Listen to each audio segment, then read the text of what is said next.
Welcome to Review Rewind, the show where a couple of friends watch movies of old and aim to figure out if the reviewers were spot on or a little off. I'm Mike. And I'm Tristan. And this week we're talking about dun dun dun dun The Dark Knight. And that little like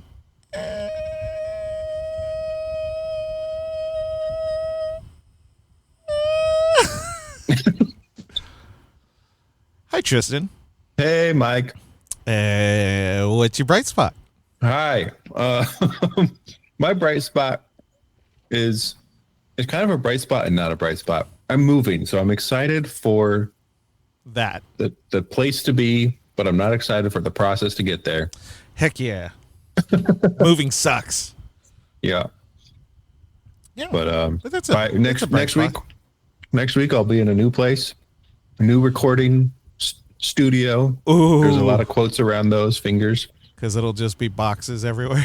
Yeah. Neat. What's yours? It's summer, and I had a couple projects I had to do, and so I've been working on those. And one that I'm almost done with, but I built. We have our trash bins in our front yard, in our driveway.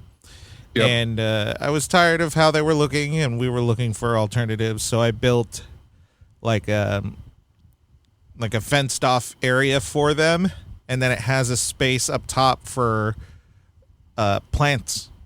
Ooh. So we can actually plant on top of it all. Nice. And so, I mean, I gotta like seal it and paint it and all that good stuff, but the build is done, and I've been doing that for like 2 days. I'm very sunburnt. Cool. Yeah. And still don't have a theme, so credits. Directed by Christopher Nolan. Producer, Emma Thomas, Charles Roven, Christopher Nolan. Screenwriters, Christopher Nolan and Jonathan Nolan. And then that's what they put. Did what's his name get like a story credit? I think Goyer was involved with this one. I thought so too, but that I just realized that. But maybe he's just story, so he would have just gotten because of the first one right into this one. I see. Distributor, Warner Brothers. Production companies, Warner Brothers, Legendary, Syncopy. Rated PG-13 for some menace. Ooh. Intense sequences of violence. Yeah. Genre, action, adventure, fantasy. Original language, English. Release date, July 18th, 2008. I went to the midnight showing. Nice. I remember it. I went with my brother, which is a rare occasion. I graduated high school in 2008. Really? Oh, yeah. I guess that it does make sense. Yeah. Congratulations. Thank you. You would have been done with high school when this I would have just, budget $185 million. Gross to the US $535 million. There you go. And then grossed worldwide $1 billion. I did the Dr. Evil finger. Starring Christian Bale, Michael Caine, Heath Ledger, Gary Oldman, Aaron Eckhart, Maggie Gyllenhaal, and Morgan Freeman. When I'm sick and my voice is a little lower, I can nail it. Alrighty.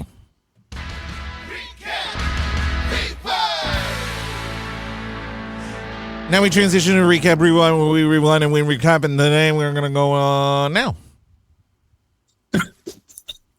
Gotham City. Still recovering from the massive train accident that caused by the League of Shadows, is finding some solace in the work of Batman. crime is down, mobsters are scared, but that fear also makes them desperate. A team of bank robbers wearing clown masks enter a bank. They proceed to rob it. But while each robber accomplishes their intended goal, one of the other robbers kills them on orders from their boss, the Joker. As they wait for a getaway car, one of them, realizing he's about to get killed, questions the remaining robber, asking him if the Joker ordered him to kill him. The remaining robber responds, "No, I killed the bus driver." In confusion, he doesn't hear the bus backing up into the building before it crashes through the wall, killing him. The bus driver pops out, notices the dead man, and starts to load the bus.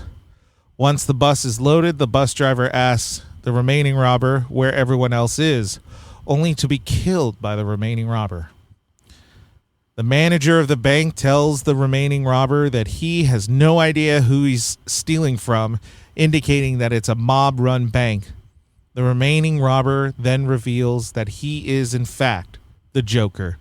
The Joker drives away in the bus, camouflaged by other school buses.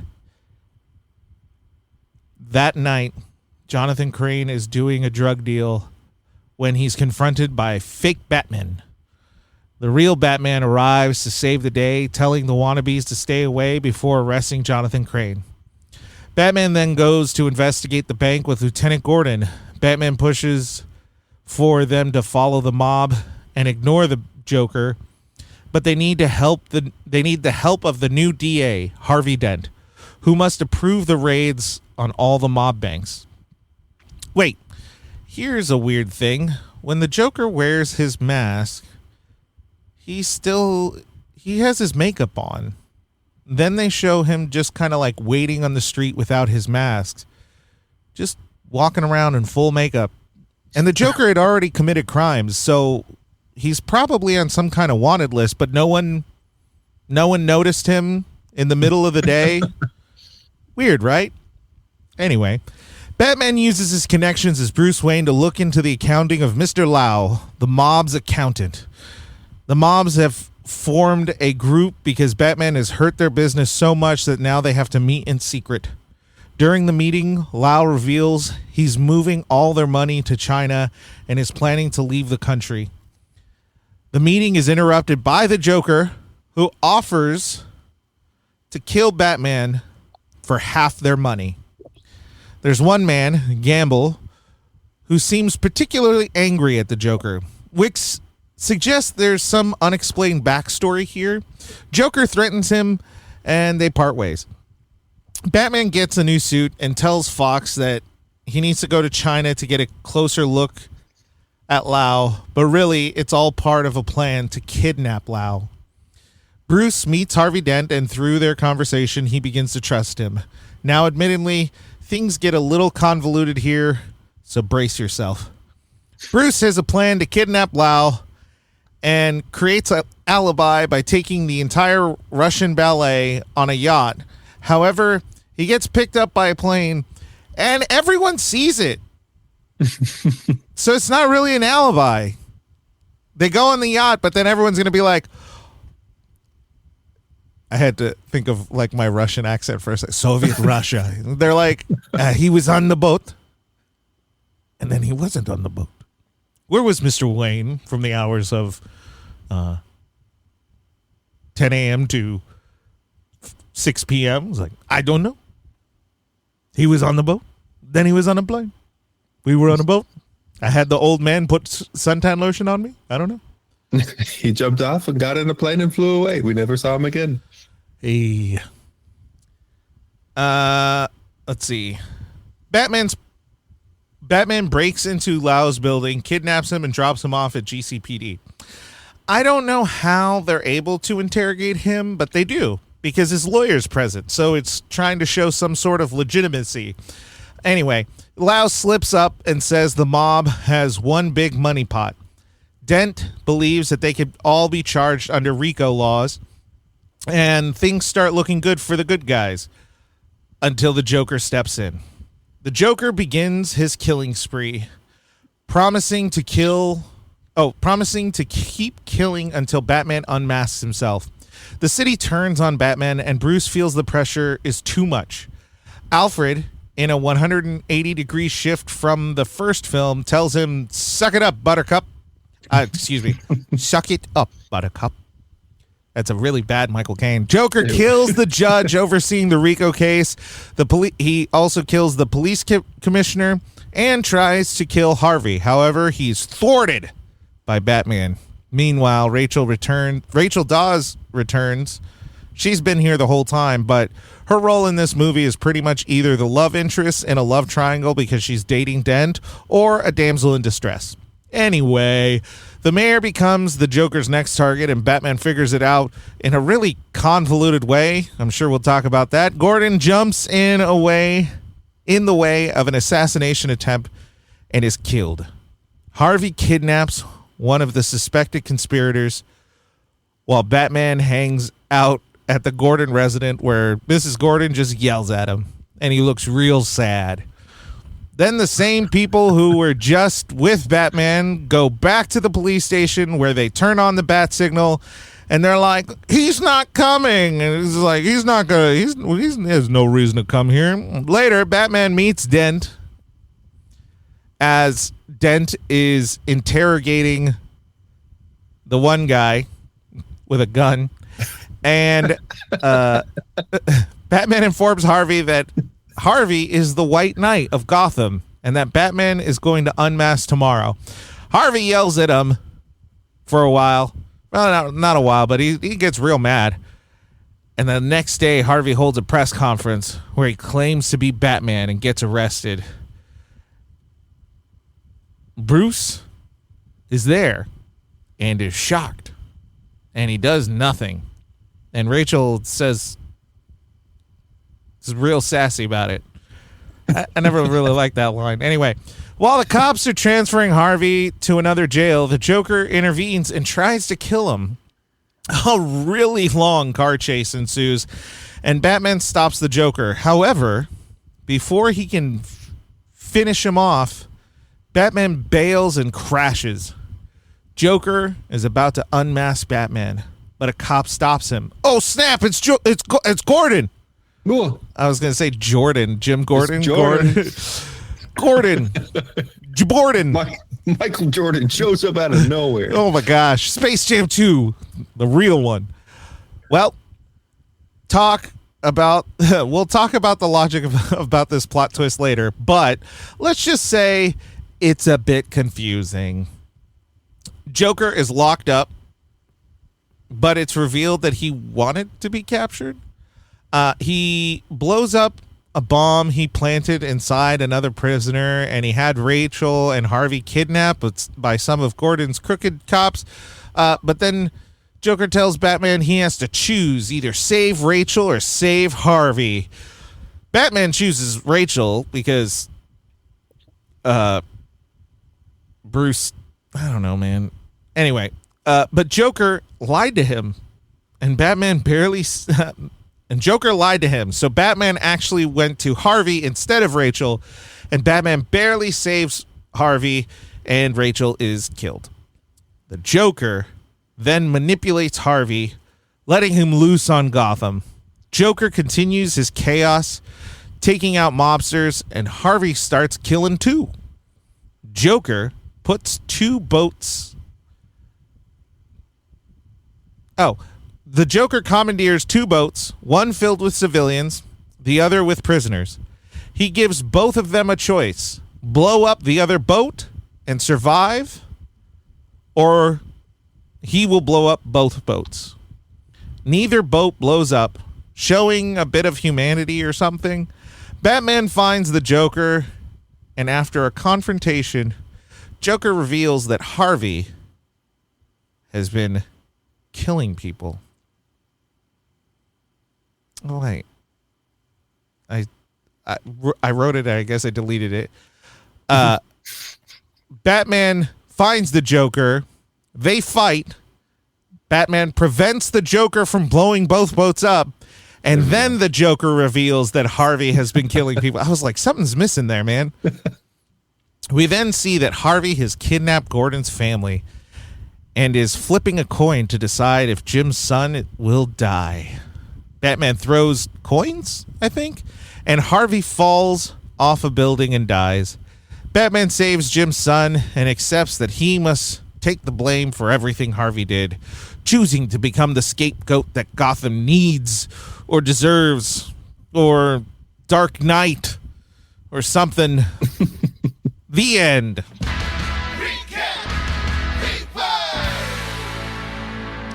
This movie's really long.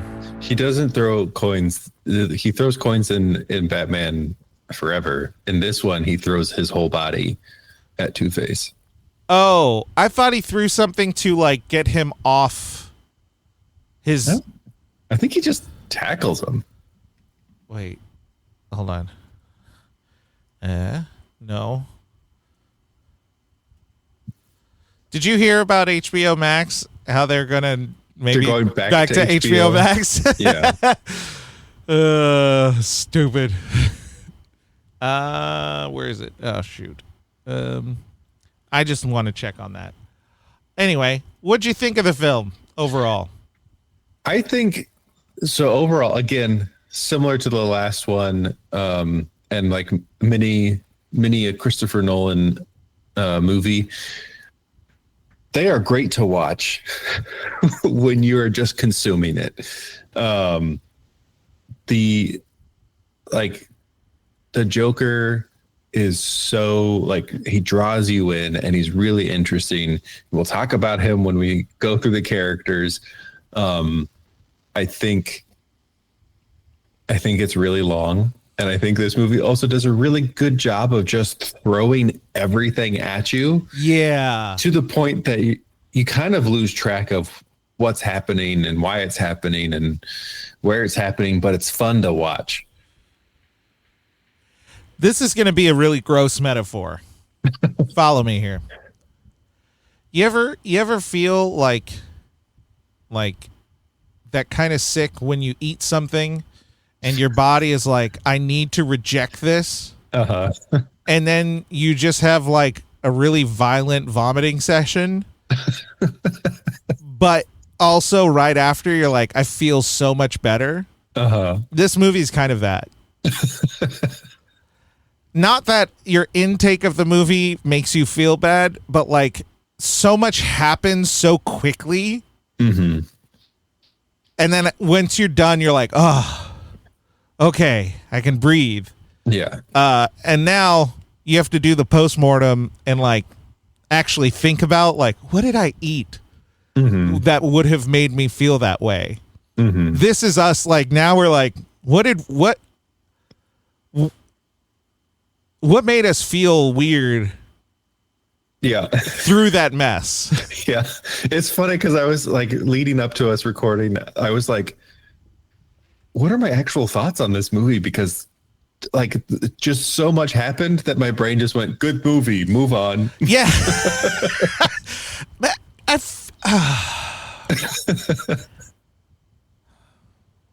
We haven't watched all of Christopher Nolan's movies by any means. Mm-mm. But he is really, really good at pulling the wool over your eyes. Like, really, really good. And maybe that is a tenet of a good director. Like, maybe... But maybe that is, like, an aspect of good directing is... Mm-hmm. And, good directing, good filmmaking is to make you not realize what issues there are. He's like a magician. He's like a really good magician because the reality of magicians is they're really good at tricking you and getting your attention off. That doesn't necessarily mean like they're super funny or that even the trick is very good. Because you can have a bad trick, but if you're really good at getting the attention eye or sleight of hand or something like that, you can really mask a bad trick. Yeah. Well, yeah, I mean... And I feel like that's Christopher Nolan. Like, he's really, really good at developing a film to make it look exquisite. Mm-hmm. But as soon as you start to break it down, you're like, oh, is this a good movie? Yeah. Well, it's funny that you use the metaphor of a magician because like we've heard the terms movie magic, but movies basically started like the people who made the original movies were magicians. Yeah. And so movies are literally just big magic shows. Yeah. I'm fine with that. Like, Yeah. I'm not. That's what they are. So I'm not against that in any way, shape, or form. watching from the front and not seeing the mirrors, or we take a look behind the stage and we see all of the smoke and mirrors that's actually making it happen. And I guess this is really like maybe a good way, especially when we're trying to say like, what's our overall thought? This movie is a spectacle. Yeah. With the acting, with the visuals, it was filmed for that time, whatever the latest IMAX camera was. Mm-hmm. So, like, it is visually a very nice movie. The ending, the last, like, 15 or so minutes, it's kind of hard to watch visually. I don't know if you had that problem. It's just really dark. Yeah. And I know it's nighttime, but they make a point of just lighting it almost as naturally as possible, mm-hmm. so that you're really in that. But when you're trying to watch a movie, it's really hard to watch. I think they were also purposely making some things darker so that they had to do a minimal amount of CG. Like there's some shots where Harvey's face is in complete darkness. Yeah. And then in the next shot, you can see the detail of his face. Yeah. And they're just doing that to minimize how much CG of his face they have to actually do. So let's go ahead and talk about that. Let's go ahead and talk about cinematography and visual effects. There are not a ton of visual effects. It's pretty good. It still holds up. Like Harvey still looks great. Mm-hmm. He looks excellent. It's so like uncomfortable. Yeah. But so good. But it's weird how realistic, but not, oh gosh. It's graphic without being gory, really. Maybe not graphic, grotesque without being overtly gory, I think is a good way to put it. Because it is grotesque. Like it is unsettling. Mm-hmm. But it's not, like, it's not like, it's also not fully realistic because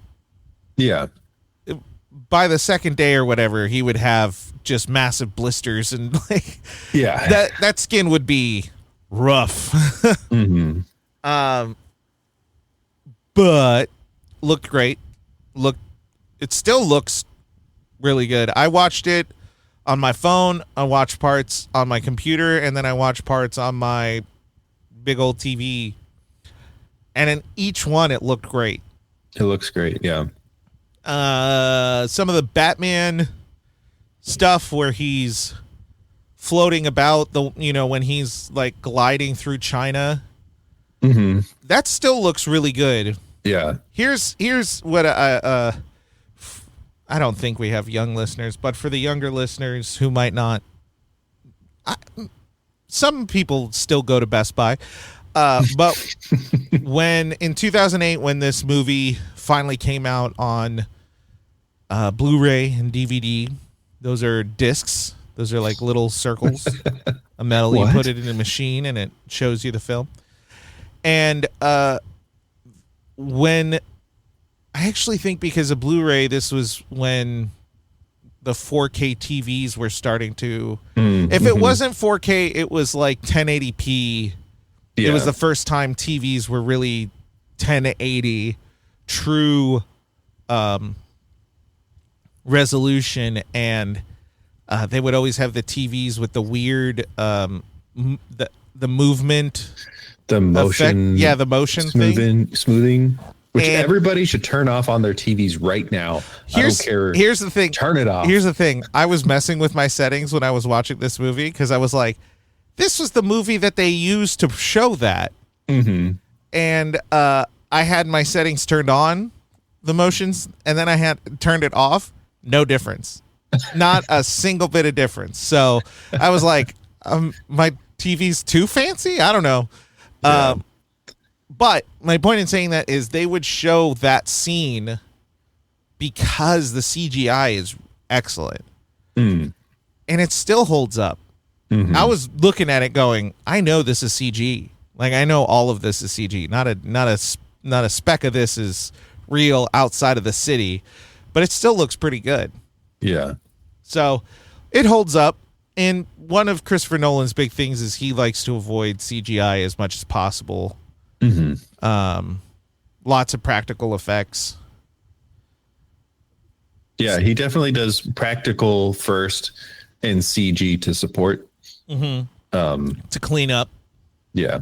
I mean, except for Inception, where the world is literally turning in on itself. But, well, and he didn't when the semi truck flips over, because you can see the gas or the smoke out of the explosion that happened in the middle. Yeah. Because it was a big, so for that effect, it was really cool. They had the semi, and then in the trailer, they essentially had like a plate on a pole, and when they shot it, it would shoot out, and the plate would shoot down and just shoot the catapult the truck. And then you can see just the residual smoke from it. So even watching it, if you didn't know how that effect was done, you're like, what caused that? What's causing that smoke? That smoke in particular is weird. Uh-huh. I mean, the cinematography is pretty good. Yeah, I think there are some really interesting shots that happen in this one. I think that opening sequence is great. It's visually very satisfying. Yeah, there's a lot of different steps going on. There's a lot of things that they do that make you excited for the idea of the Joker, and I love that they introduce that right away. Yeah. Like that first shot is him standing there with a mask in his hand, and it zooms in on that, and you're like, oh, so good. Right, which you don't know that it's the Joker until the end of that sequence. Right. And then once you find out it's the Joker, the beginning of that scene makes no sense at all. Yeah, because he's got his makeup on and everything. And they pull up before he puts the mask on. Oh, that's true. So they saw him. They would have seen it. Let's not think about that. Not yet, at least. Not yet, at least. I think kind of getting, I have so many thoughts that keep entering in my brain and then leaving before I can say them. That's my whole life. The music, I think, did a really great job of building the intensity every time Joker was on screen. Yeah. And it makes things so uncomfortable. Very much so. And every time it's just like, oh, and whatever that elongated note that just keeps getting sharper and like. If I remember correctly, I think I watched a documentary talking about the recording of it. I think it's a cello. Oh yeah, it's a cello going through like a ton of effects. Mm-hmm. If I'm not mistaken, I believe that's what it was. Mm-hmm. Here we go. Might as well. Let's give it a gander. Yeah, so that's a cello.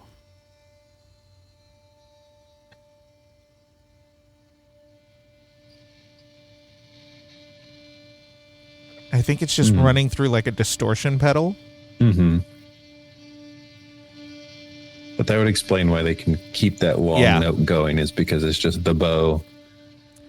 Yeah, and Hans Zimmer is a bit of like, I don't know if guitar is his first or second instrument, but he's like a avid guitar player, and he does like rock music, and so he's very experimental in his music. Yeah, and he'll use instruments. And now it's sliding up. Mm-hmm. And there's another note going in there. Instruments in a non-traditional way. Yeah. And then this is the mid-2000s thing of like a synthesizer percussion. Mm. This is the I'm Not a Hero. I think this is this Batman? Yeah.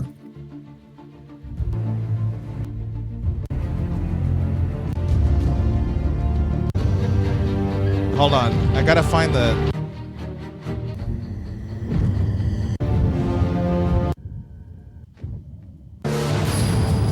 Jesus.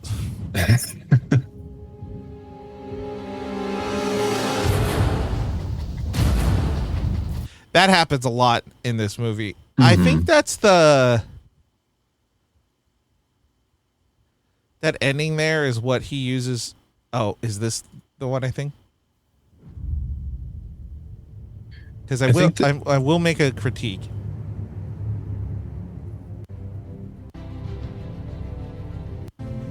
Yeah, it's this one.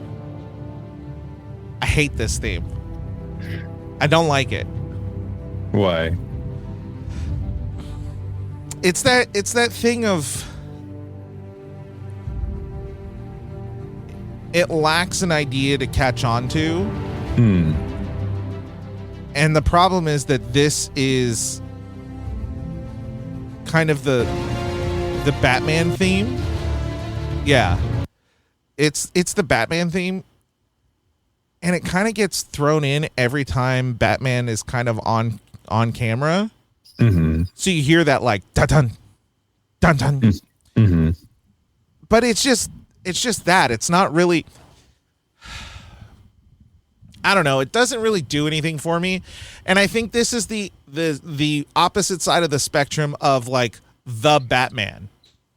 So I think Chris and I watched the Batman, the 20, whatever it was, 2022. That feels maybe too, that feels wrong. When was the Batman? Oh yeah, 22. Okay. It was like right after the big side of the pandemic. Mm-hmm. 'Cause I remember it was like the first movie I went to the movie theater for. That one had the theme that was based off of the Nirvana song. Mm. And that was like torturously constant throughout the film. Mm-hmm. But it's very obvious what it is. Like it is a theme that stands out. Oh my goodness. So that dun dun dun dun dun dun dun dun dun dun. And you hear it a lot through the, like, it's whenever he's thinking, whenever he's, it's there. Whenever Batman's on the screen, it's that,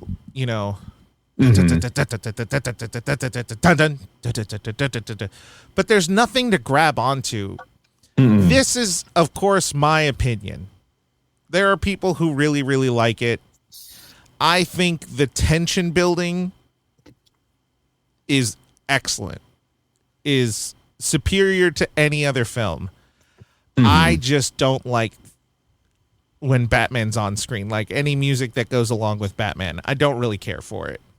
Yeah, I think we talked about it last week with the soundtrack for the Nolan verse movies are very atmospheric.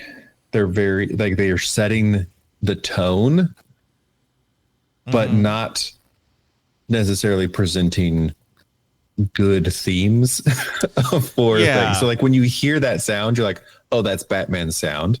Right. You hear the the cape sound or the flapping wing sound and the doo, doo, doo, doo, doo. Like that's Batman, obviously. But I think you're right. It doesn't, there's nothing that is catchy to it. There's nothing that is like sticking with you in the same way that the other things have done. I think they did develop it a little bit more in this movie than they did with the previous one. I was noticing when we first see Batman in like fighting in the parking structure, it did feel like there was a little more going on to his theme than there was previously. And it's hard because this is Hans Zimmer too. Yeah.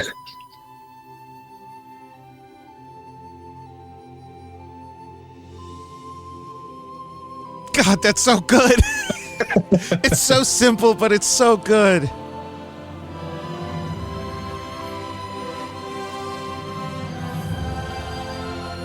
God, he's such a good composer. Ooh, got the chills. I know. He's so good, and I don't like. I don't. It is what it is. It's in the movie. It fits the movie. All that good stuff. But it feels like he's slightly underused. But also, if he's having fun doing it, then I really can't complain. I wonder if that's. I mean, I know Christopher Nolan uses Hans Zimmer for everything, but I wonder if that is the feeling that Christopher Nolan wants with the music. I think maybe that it's easy to assume. I do think that there is a cooperative bit of collaboration. Yes. Is that redundant? There's collaboration going on. But also, I really do think that Nolan probably gives him like, this is what I'm hoping for. This is the tension we're building. And then Zimmer just goes and experiments and sees what he likes and builds it. Cause he's very thoughtful about, I'll have to show you the documentary thing where he was talking about it. He's very thoughtful about what his choices are. I don't say it in any way, shape, or form to negate his ability or talent, because he is an extremely adept and fantastic composer. Certainly of the 21st century and 20th century, one of the best film composers, period. There's no doubt about it. But these, especially with Nolan, it does appear that he's doing it from a place of, like you said, like ambiance, like it's there to support in a non-compositional way. Because, you know, kind of a point into itself. Let me find it real quick. Let me just make sure I'm actually not full of crap, because that would be gross.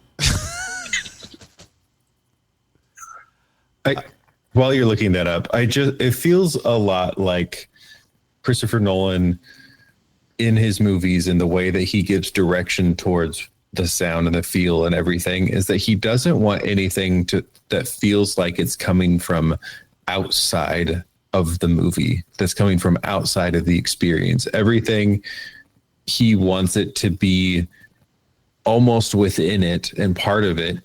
And I could see how for him, music in that way is, hey, I don't want this big orchestrated sound. I want it to feel like it's just happening in the movie. I want that cello to be what you're feeling inside when Joker's holding a blade to somebody's mouth and talking about how he got his scars. When you see Batman, you're hearing a sound that represents his cape and wings and the intensity that he is bringing. So he's not wanting music to separate I agree with you. Yeah, that's probably true. I think uh I don't think we've talked about him certainly, but I don't think we've ever talked about how many movies he's done. So many. He's done the soundtrack for so many movies. I think we have named a few, but I am a little confused on how many Christopher Nolan films he's done. So I'm trying to kind of put them together. So there's Batman Begins. I actually think that's his first one because it doesn't look like he has a Christopher Nolan one before that. Or I just don't know Christopher Nolan that well. Which, yeah, possibility. Could be. He did Mission Impossible 2. Of course he did. He's done so many weird movies. The Da Vinci Code, the last couple of Pirates of the Caribbean, the Simpsons movie, Kung Fu Panda, Dark Knight, so that's 2 Nolan films.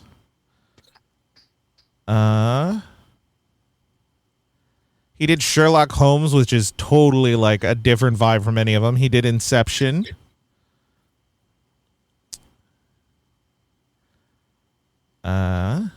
Dark Knight Rises, I think, is coming up.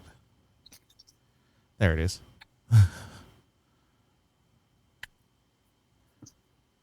He did the music for the Bible.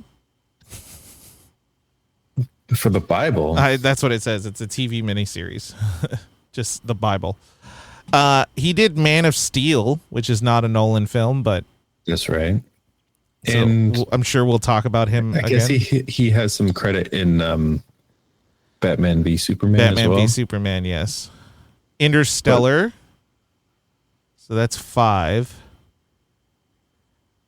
Kung Fu Panda. He just really likes doing Kung Fu Panda. Oh, he did the music for Hidden Figures. He is such a weird... Dunkirk. So that's 6. And he did the music for X-Men Dark Phoenix. Oh, how sad. Okay, I found the list. I did a search for... He also did Wonder Woman 1984. Poor bastard. He did. Christopher Nolan did not do Dune, right? No. Okay. And the thing that I'm reading, so this is the Christopher Nolan wiki, which has a Hans Zimmer page. So he's done Batman Begins, The Dark Knight, and The Dark Knight Rises, Inception, Interstellar, and Dunkirk. 6. He has done the most. Christopher Nolan has used him the most with David Julian doing 4 films and Ludwig Göransson having done 2. I think I saw something with Ludwig before, like a interview about him. He seems like a really good musician too. Yeah, and then Hans Zimmer turned down doing Tenet to do Dune instead. Good choice. Is Ludwig Göransson the guy who did the Mandalorian? Is that who it is? Is that why his name is familiar? I think that might be. Yeah, he did the Mandalorian. I mean, he's done a lot of other stuff as well. I know, but Ludwig's a hell of a name to try to. Like it's one of those names that stands out. He did Black Panther as well. Oh, with Kendrick. He worked with Kendrick. That's where I remember him from the behind the scenes on Black Panther, because they did a whole thing on the music, because he went to Africa and researched a bunch of different areas. He went to several countries in Africa to research the different like the percussion stuff. Yeah. Yeah. Yeah, so he's done Oppenheimer, The Mandalorian. Oh, okay. Alrighty, we're off topic. Yeah. Anyway, so I think the music does its job. Does that mean that does that mean that I enjoy it every time? No, but it is what it is, and it does its job. So I can't fault it too much. So we talked about visual cinematography, music. This movie came out in a time where I feel like maybe not a lot. There were several movies that were going to be a trilogy or a series where the second movie specifically goes on too long and feels like it has multiple endings that could have set up the next movie better. I feel like this one movie is one of them. The other one, I have strong feelings about Pirates of the Caribbean, Dead Man's Chest, and where that one ended. This one, I also think I hate that movie. You hate it? I think so. I think I always remember like the movie ending, and I was like, "Why? Why'd you do it that way?" Yeah, it's frustrating. This movie, I think, is very similar in the it could have ended there. We're still going. Oh, it could have ended there, and we're still going. And if we'll talk about it, I'm sure, but because it does that, it takes away the weight of the message. Gordon has a monologue at the end, and this time around, it was really evident that it's supposed to be a very heavy, maybe inspirational monologue, and it kind of has nothing behind it. It has no shoes. Like it's just walking barefoot, and it doesn't work. I don't think that's an idiom. Anyway, maybe it is. I don't know. It is now. It is now. I make up idioms. That's my job. Review, rewind, where we rewind, review, and make up idioms for your pleasure. A couple of idiots make up some idioms. Hey, everybody. Anywho. Yeah, I think even from the first day I ever watched this movie, I expected it to end with the creation of Two-Face, of the Justice League, and the Justice League, and the third movie would have had Two-Face as the villain. Yeah, and Heath Ledger death aside, which R.I.P. I'm not ignoring it. I don't think he had a vision for the third film. Was it? Do you recall reading on it that it was for sure they were going to have a third one? No, I don't remember if it was something that they knew ahead of time or if it was just hey, they made a second one. They're probably going to make a third one. There's a lot of I don't know. I don't know if it was. Be.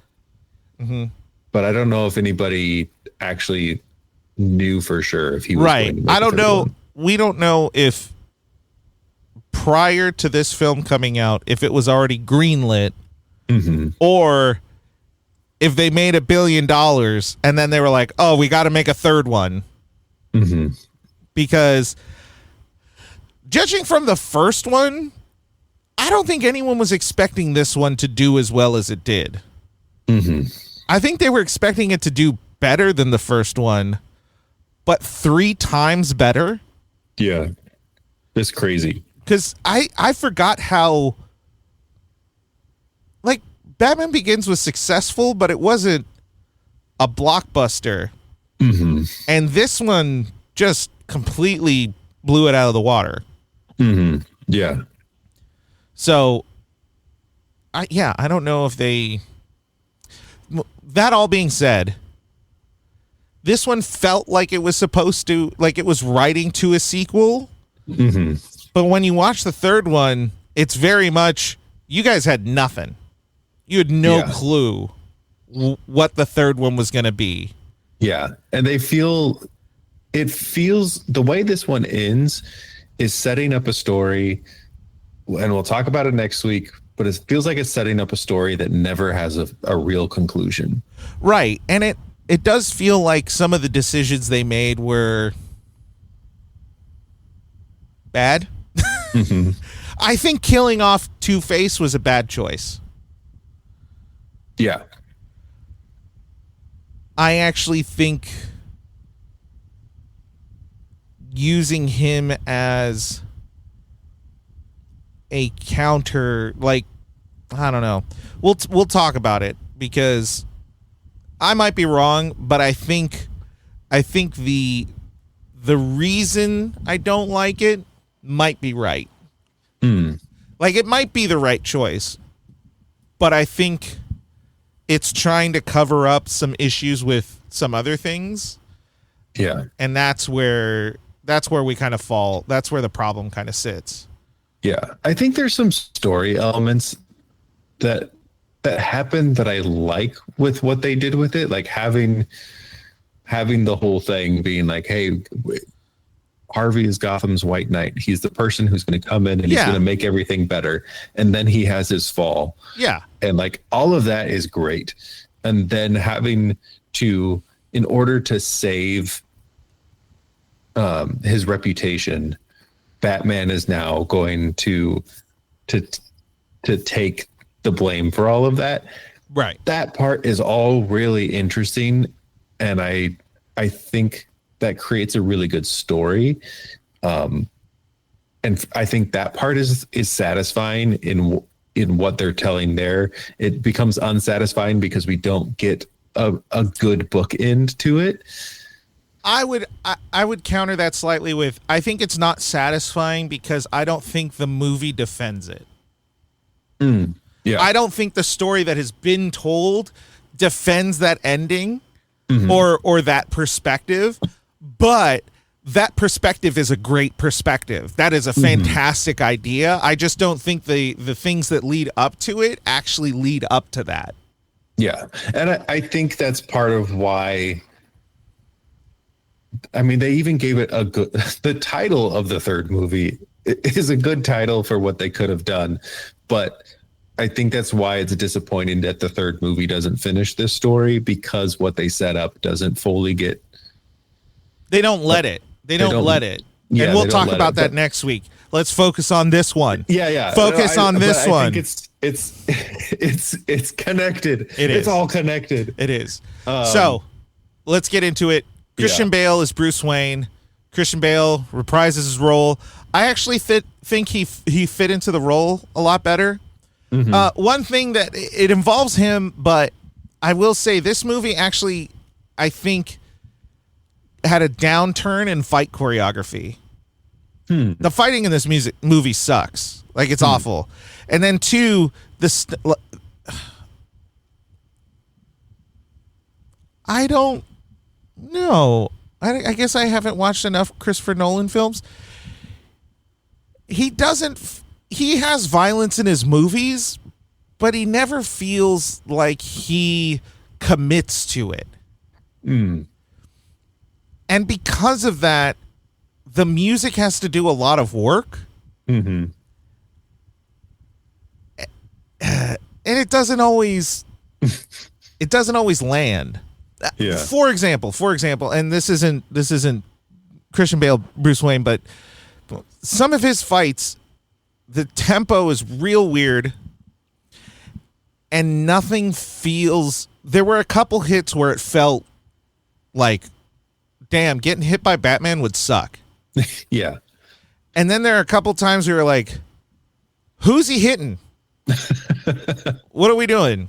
The biggest flaw of Christopher Nolan for this, like, violence is when the young thugs, I don't know how to describe them, criminals, I guess, return or present the dead, quote unquote, body of the Joker to Gamble. So what we're supposed to see, there are 3 violent acts that occur in this. One, there's someone who's going to, or there are 2 people around the body of Joker while Gamble is talking to the criminals, the thugs. Joker is supposed to rise and he kills 2 people. Mm-hmm. You don't see it. It's off camera. The music is what infers it, but there's no indication of violence, and the way Heath Ledger moves through the scene, it doesn't feel believable. Mm-hmm. And then Gamble gets caught by the Joker. Joker has the knife to his face, and he's telling his first story about why he got the scars, and then he does the famous line, "Why so serious?" And then we're to believe he slits the neck. I think there's no sound effects.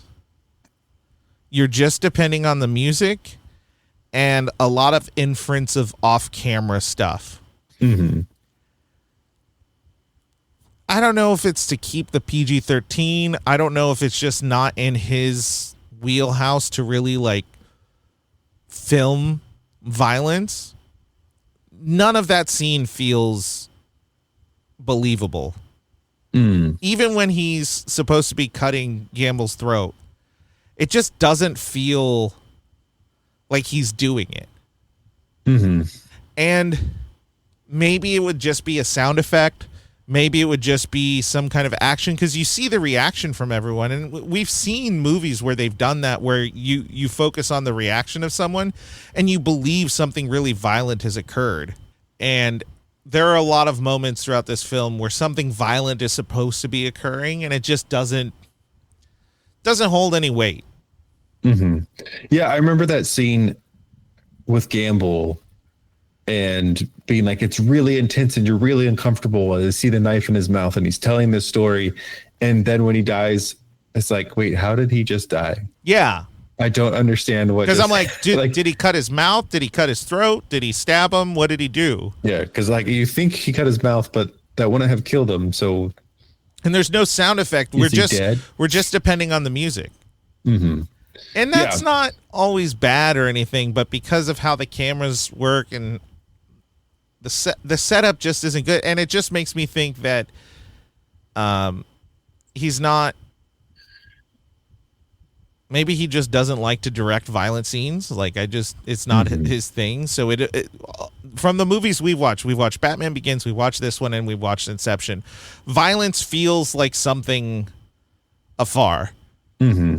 There's hardly ever, rarely is there any kind of, blood pack or any kind of evidence of violence. It's a lot of inference. Mm-hmm. Yeah, that's very true.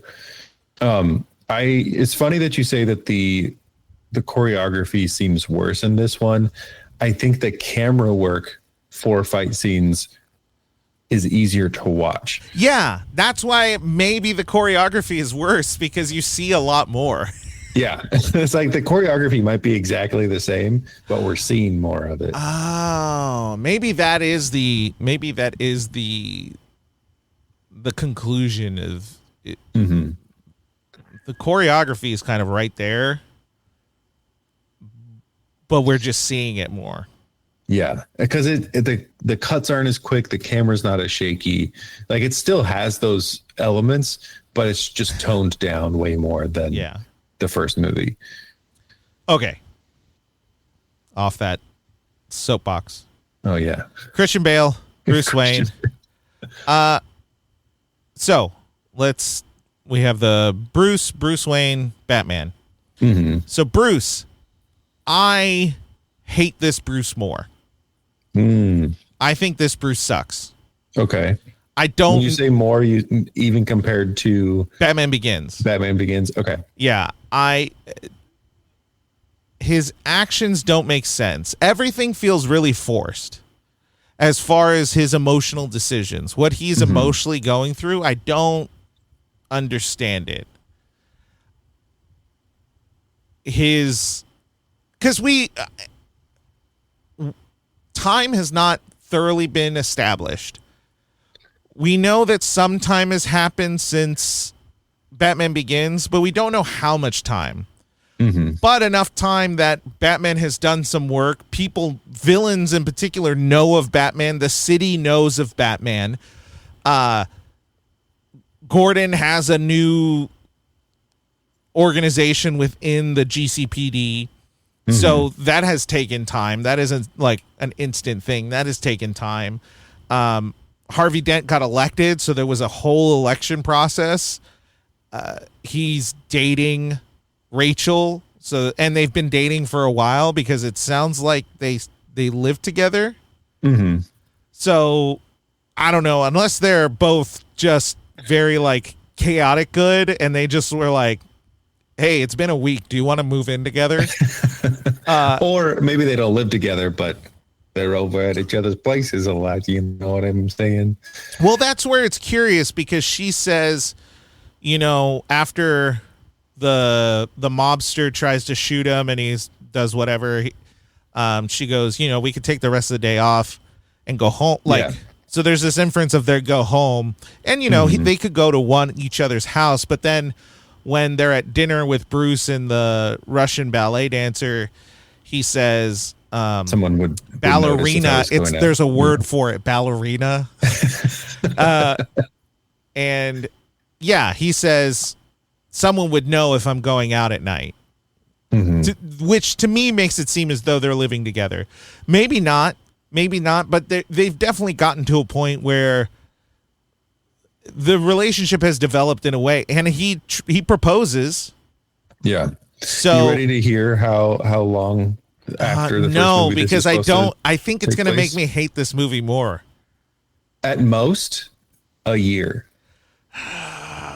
That doesn't make any sense, and that really bothers me. So, because the way that I know this, and I clocked it when he said it. Joker, when he approaches all of the guys, he says, "A year ago, you guys were running this place." That's right. Shit. Yeah. That makes it so. You can justify it though, because the previous DA was murdered. Yeah. So there would have been a special election. Maybe 6 months. Maybe 6 months. Maybe 3 months. Yeah. We didn't really see a mayor in the first one, not that I can recall. So he could have been. He could have been in that position. We still had Commissioner Loeb. Yeah. But the special crimes unit or whatever Gordon was in charge of, which is in the comics, and then for the life of me, I'm blanking on what it is. He was MCU. That's Major Crimes Unit. That's right.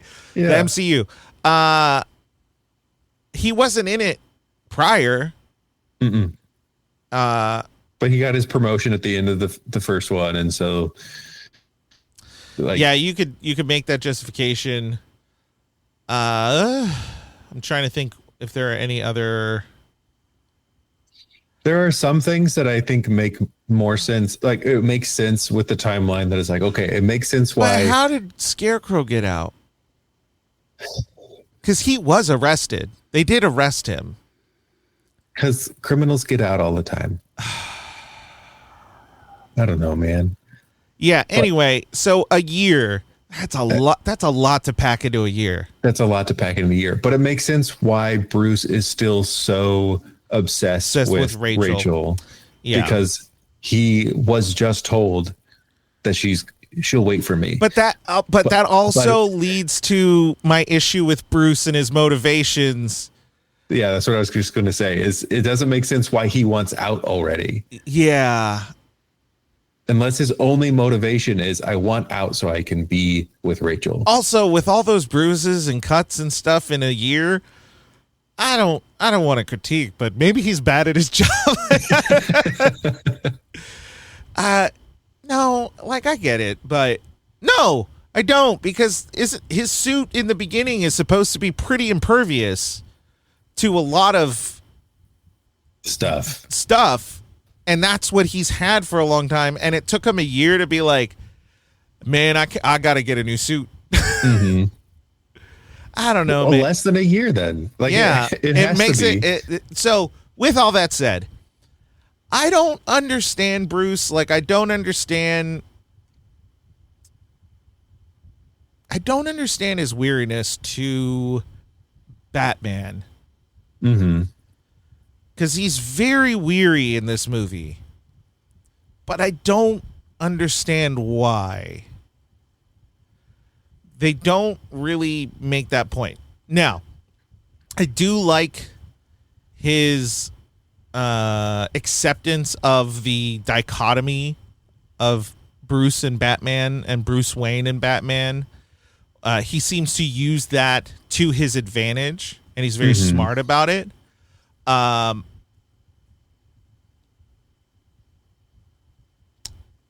That's all I really like about Bruce, really. Everything he does with Rachel, I fucking hate. No, because it goes into the next thing. And this is where it's tricky. This is where it's tricky. I love this Bruce Wayne. Yeah. This Bruce Wayne is great. Perfect. This is a great Bruce Wayne. He has that business acumen to know what his business is doing, using it. Bruce is using it to his advantage, but then Bruce Wayne is involved. He's falling asleep. Playboy, billionaire. When he meets Harvey for the first time, he's like, let's get a couple tables together. He's like, I don't think they do that here. He's like, they should. I own it. Like that. Mwah. Like everything he does with Harvey as Bruce Wayne is friggin' perfect. It's so good. And there is that the speech he gives at the Harvey fundraiser is really good, but it's also a moment where you believe both of them. You believe Bruce and Bruce Wayne. It doesn't feel fake in any way, shape, or form, even though Rachel acts like it is. So I really like Bruce Wayne. Yeah. Do you have anything else on Bruce Wayne? No, I think they did a really great job with this version of Bruce Wayne. This might arguably be the best Bruce Wayne we've seen so far. Yeah, because he's got the like doesn't care attitude, but is also really charming and can just kind of like disarm anybody with that charm. But he is like him. You can always see what's going on behind from our perspective. Like we can see what he's doing or why he's doing that. But like him stopping the car from ramming into the police car and Commissioner Gordon being like, oh, like that's so brave of you. He's like, what? Just trying to catch a light. Like it's a great moment of like him putting on that character of Bruce Wayne. Back to Bruce. He's still kind of a dum-dum. And I think they tried to make him seem smarter or more of a detective, but the way they do it is so stupid that I don't think it makes him seem smarter. So let's hang on this a little bit because this is not Batman. So there's a lot more intersection between Bruce and Batman in this movie. He does a lot of his Batman work as Bruce. So the main focus that I think is kind of dumb is pretty much the entire mayor assassination scene. So he goes to the crime scene and he says, can I have 10 minutes with the room before your people contaminated? That's very Wilson Fisk sounding. Oh, if I could do, what's his name? What's his actual name? He has, his last name gets me every time. D'Onofrio. Yeah, D'Onofrio. Oh man, if I could do a good D'Onofrio, I think I'll be set for the rest of my life. Anyway, and so he cuts out the brick, which, God help me, he perfectly cut the brick out. but there was like drywall. There was a layer of something before the brick. So there was no way in hell he would be able to tell. He's Batman. He's Batman. Okay, you're right. He's Batman. So he takes this brick home to his warehouse Batcave. Mm-hmm. I don't understand the geography of him. Like, he has a penthouse, but then his Batcave is like at the docks. At the docks, yeah. So he has to like drive real far. So it doesn't. So there's video evidence probably of Alfred pulling up to this random storage container and just staying there for a long time. Uh-huh. So that's not conspicuous. Anyway, nope. Moving on. So he gets this thing. It's a shattered bullet. Mm-hmm. No way in hell from the shatterings. Maybe. I don't even know if he had the actual shatters, like the remains of the shattered bullet, or if he just had the explosion of the wall, the brick. No, the bullet would have still been in it. Okay. Because they didn't take it out. But he was able to. He used like maybe 5 different bullets, but they all came out of the same gun. Cannon of a gun. And then he shoots 5 different bricks. And then he just eyes it. He just looks at his evidence and then looks at the brick and he's like, yeah, this one. And then he grabs it and then it does a 3D. What is it? Yeah, it makes a 3D scan of it. And 3D scan of it, and then it builds it back up. And then they were able to get a fingerprint off of it. But none of that makes any sense. And then, this is the part that annoys me. The fingerprint is a plant? No, the fingerprint is the fingerprint of somebody else. Right. The Joker wanted him to go to that building specifically. It feels like a very Riddler. It's very convoluted. It doesn't make any sense. But with that being said, he doesn't really do any kind of detectiving. They just make him recreate this bullet kind of thing. Mm-hmm. But there's no, like, maybe I'm being rude. There's no like detective work in that. It's a lot of science, but also at the end of it, he just goes to Fox and he's like, look at my data, fix it. Like, that's essentially what he does. Mm-hmm. So I don't know what Bruce does. Well, it's an interesting thing of how do we. It's testing out how to do the detective in a modern era where technology does a lot of the work versus other stuff. I think there's still a way to capture that detective feeling, but he's very much more forensics in this one than a detective. Which I give him credit for that, for being more hands-on about it. But then moving on to back to Bruce as far as motivation, like I don't know why or how he got so desperate to do the spy on the whole city thing. Mm-hmm. Like the desperation never really feels there because it never feels like he's looking very hard. Because every time he's a step behind the Joker, it doesn't really make sense why he's a step behind. Mm-hmm. So in this case, he recreates that bullet, 3D recreation, to have a fingerprint that sends him to an apartment building where there clearly is the cops that were beat up and their uniforms taken by Joker. Mm-hmm. There is a timer and a scope. So that is not the shooting point. That's the decoy. Mm-hmm. And the reason I think that it's a plant is it makes no sense otherwise why there was a fingerprint in that bullet that led him specifically to this empty apartment of someone who's working with Joker. Or I've kind of got confused on the exact connection between the fingerprint and, like, was he a person who was down with Joker dressed as a cop?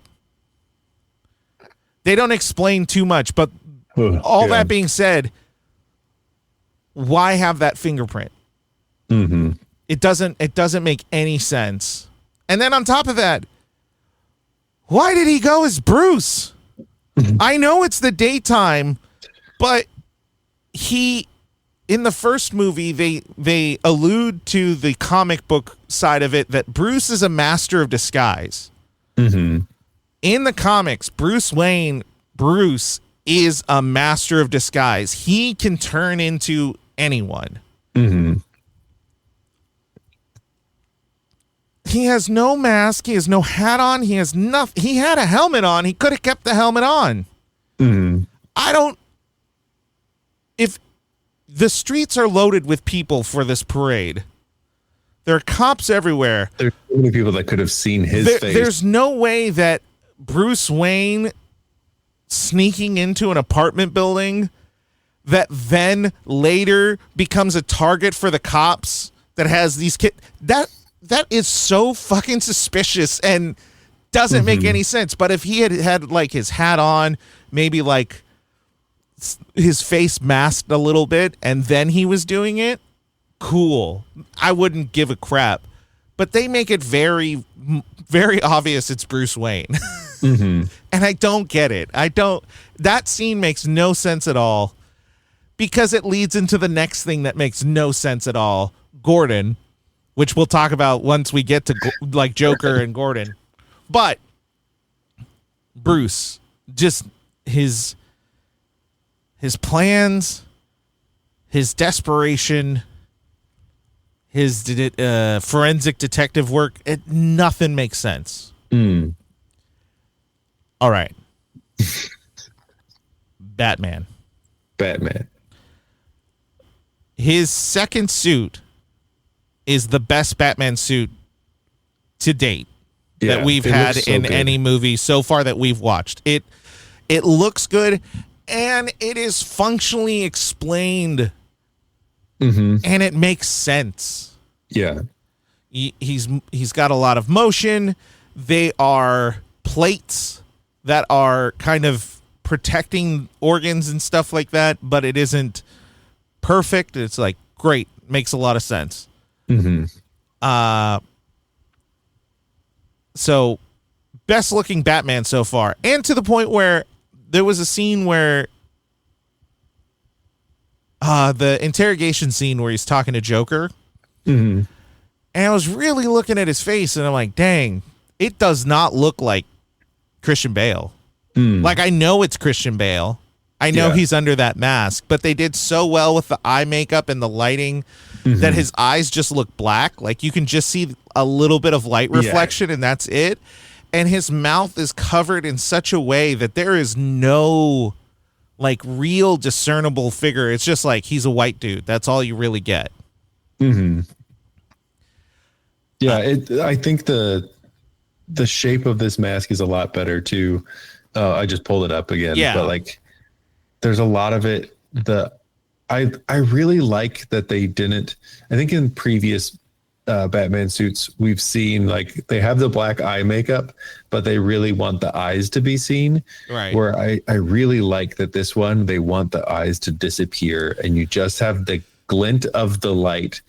But other than that, I think that that's what the comic books are trying to, with the white. Right. So if you've never seen a Batman comic, are you living under a rock? But usually with his cowl, his eyes are eye-shaped, but they're usually filled in white. And for me, that feels like it's trying to translate just the reflection of light, and that's it. Mm. And that's what we got in this movie. And it was really good. It was done really, really well. He also gets to have great posture in this suit, where if you watch him in the first one, he has a neck. His neck is like pushed forward. Yeah.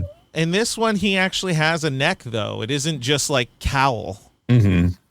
I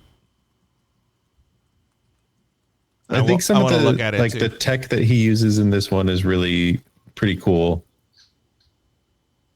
I think.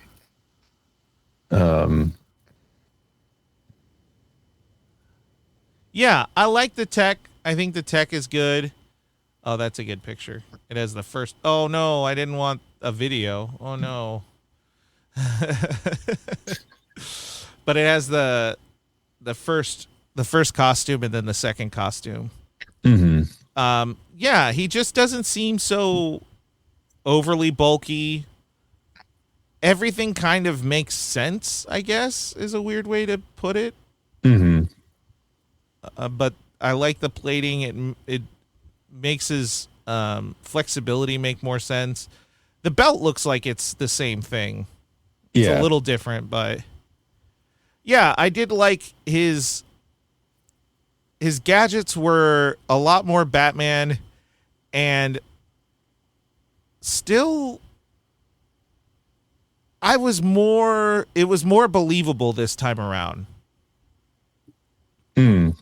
Like the stuff that he was using and how he was using it. Placement of it, all that stuff. It made a little more sense. I don't know. Yeah. And or maybe it just see his grappling hook hanging from his belt. Right. Did you notice that? Yeah, you can actually see stuff on his belt. I noticed this too. His cape was more out of the way for the most part, which it was cool because like you want the cape there because it's iconic and he does need it. He needs the cape, but it does feel a lot more function rather than overbearing, because in the first suit it is very much like out there, like it's pinned over his shoulders, and this one is like behind him more. Oh yeah, that's a good shot. Yeah, you're right, he can have a lot better posture. But the cape always kind of makes him look, in the first one, it makes him almost like a triangle. And this one, he actually looks like a person. Yeah. You know, last time we were talking about how with his voice, it's just like him making a deeper voice. This one, it sounded like he had and maybe it was just the effect that they used in editing, but it sounded like there was a little bit of a modulator within his voice. I think it was just his voice. I didn't like, the more he talked, the more I hated it. And I struggle with it for when he has to get loud. Because he just is kind of growling. And so that's where I kind of get confused. I say that because it took me forever. It took me like 6 viewings to finally hear I'm not wearing hockey pads. I had no clue what he said. He's just like, it just sounded like, and but it's true. He's not wearing hockey pads. Yeah, he's wearing what is it? Kevlar dipped titanium. Something. Oh, I had a thought and then it's gone. Never mind. Life. Yeah. So there were some aspects where Batman was a lot better, and there are some aspects where I'm like, that voice gets real annoying. The voice gets annoying when he's trying to talk about important things. Mm. It feels less like like at the end where he's like, he's the white knight, he's the hero the way I can be. And I just imagine Gordon really being there, being like, Harvey Dent is dead. My son almost died. And there's this guy going, I can't be that. I got to be the... I don't know. It's a little weird. I remembered there was a moment that I thought was really interesting is when the Joker comes to the penthouse like during the fundraiser, and Bruce knocks out Harvey, puts him in the safe spot, and then talks to Rachel, and he uses the Batman voice, right? Which is, I think, a really clever way of like he's looks like Bruce Wayne, but he's going into Batman mode, right?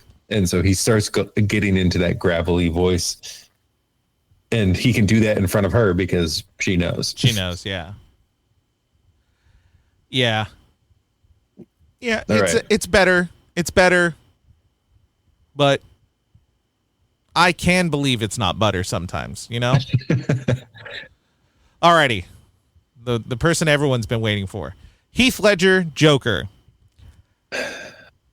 His acting, superb. Fantastic. He is creepy throughout, believable. His rhythm of speech is very unique, and was so different. It was just, it's just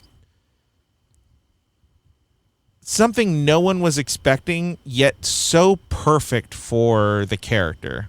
Yeah. He feels like a comic book Joker. Yeah. And you lose him into the characters. Like there's only one shot, I think, where I look at him and think that's Heath Ledger. Everything else is like, this is the Joker. Yeah. Yeah. There's nothing else here. It's just him. You know, complete commitment to his role, his duty as an actor. Very sad of the outcome. But he did just an excellent job. We'll always praise the acting of Heath Ledger in this movie. Just wonderful. There's no doubt about it. And with that acting, it covers a multitude of sins. Yeah. Joker doesn't make a lick of sense in this movie. As far as plot goes, I get his motivation, and then I don't, because he contradicts it constantly. He constantly contradicts his motivation. So we're supposed to believe that he is an agent of chaos. That is what people glom onto. And I would say the character of Joker in this movie is not an instrument of chaos. He is not an agent of chaos. He has a plan. And his plan is simply to create a visible villainy within the city of Gotham. He wants to be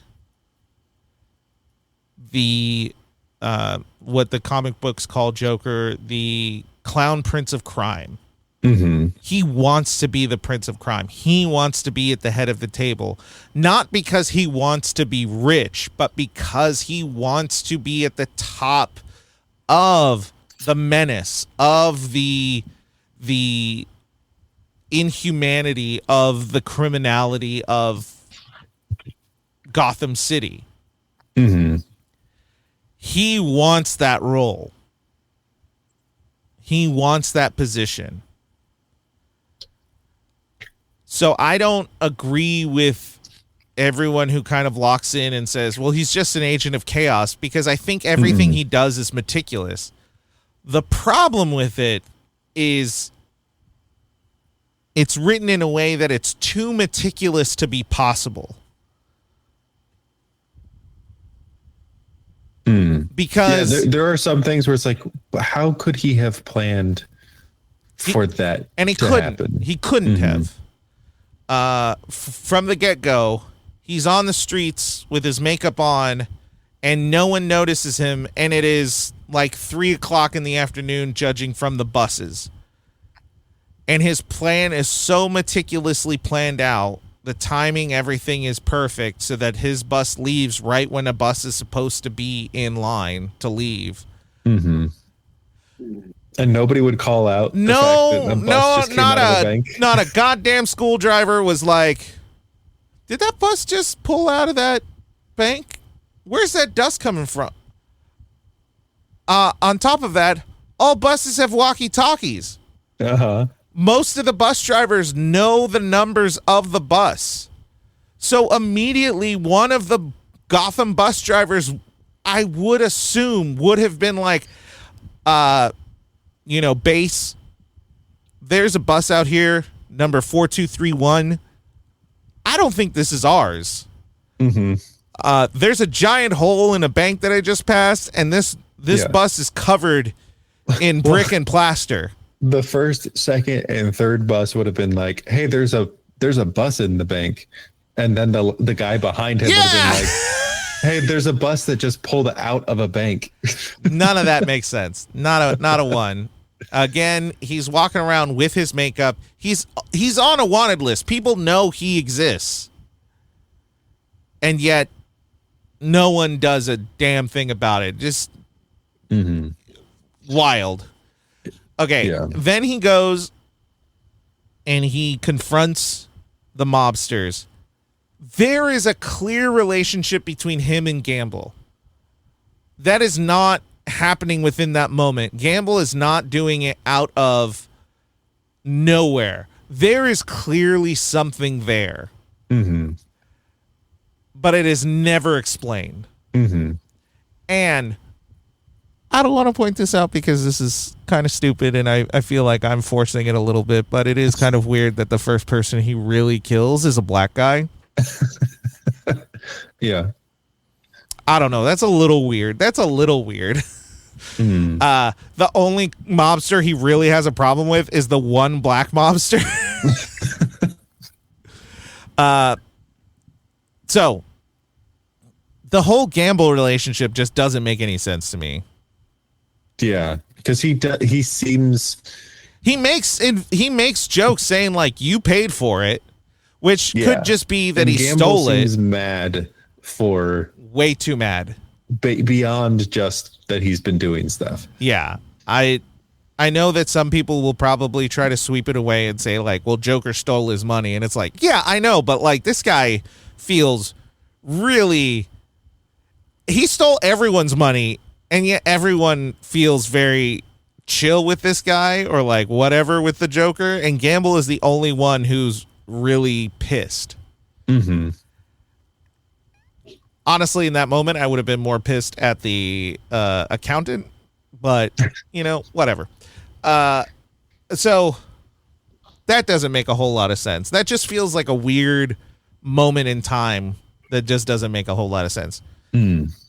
Every single plan he has doesn't make any sense because I do believe the bullet was a plant, which if it is, then he fully believes Batman could recreate that bullet that was shattered into tens of hundreds of pieces. Like it was very shattered and could recreate that fingerprint to then find himself in that room. Because then it is a decoy because it gets Batman out of the way to then be down. Joker could be down on the ground and Batman won't stop him because he's chasing something else. I feel like the decoy room would have still been a distraction if there was a person in there or not. Yeah. Right, because the thing would have gone up. There's a scope there. It would have been enough of a distraction to create gunfire and like all of that. Go ahead. Finish your thought. But like, if we are to suppose that is directly connected, like if it was a planted clue, then that's when it becomes like, I don't know if this makes sense. They just needed to have a bullet in one of the dead guys. Mm-hmm. Have a fully encapsulated bullet. Yeah, we have Bruce shooting that big ass gun. That's real fun. They gave Alfred a way to say, like, I don't think you made it loud enough. Like, but the recreation is so stupid because it assumes that Joker would have known that he could recreate it. And I just can't fathom that was on his playbook. Yeah, well, and he would have done it in time. I think my argument, and maybe I need to reanalyze those scenes put together, is I don't know if Joker intended for Batman to find it and then show up into that thing. I think it was that window was going to pop open anyway, and it was going to create a distraction. That's totally fine. That's totally fine. Mm-hmm. The problem is the fingerprint. But the fingerprint would, like, he hired this guy to go shoot, because Joker didn't kill those people. He would have hired people to do it. But the fingerprint doesn't make sense because the fingerprint comes from a gun that is the size of a cannon. Why would you shoot that? That's I None of it makes sense. I see what's happening here. The bullet is a plant. That the bullet is because of the giant gun, and that's where the issue lies. Because I don't think the Patrick Harvey and something Dent, they weren't killed there. No. So here's my thought, and maybe I'm wrong, but I think that the gun, and maybe this is Tristan making up excuses to try to make it make sense. That could be the case. The gun that Bruce uses to shoot the thing could have been set up to be shooting at different, like, speeds. And so he's trying to match, like, what thing is whatever. Yeah. It wouldn't compensate for the caliber of the gun. That thing was like a 50 cal or like a big bullet. It's supposed to be a big ass bullet. No, we see Alfred putting them in the thing, and it's just a normal size bullet that he's putting into the clip. What the fuck are they doing with that gun? I don't know why the gun had to be that big. That's the part that doesn't make sense. The gun didn't need to be that big, but it was shooting. Well, here you go. Small bullets. Furthermore, I don't think those two guys were killed in that room. They were posed in that room for that specific reason. Mm-hmm. There was no reason for the bullet to be in the wall. If they were killed somewhere else, someone purposefully shot that bullet into the wall. Mm-hmm. You're assuming that they were killed somewhere else. I do, because they it doesn't make any sense. There's a lot of things that don't make sense. Moving on. That whole thing didn't make any sense because at the end of this sequence, Gordon is killed. Mm-hmm. Gordon is killed. So we have Gordon killed. The mayor survives.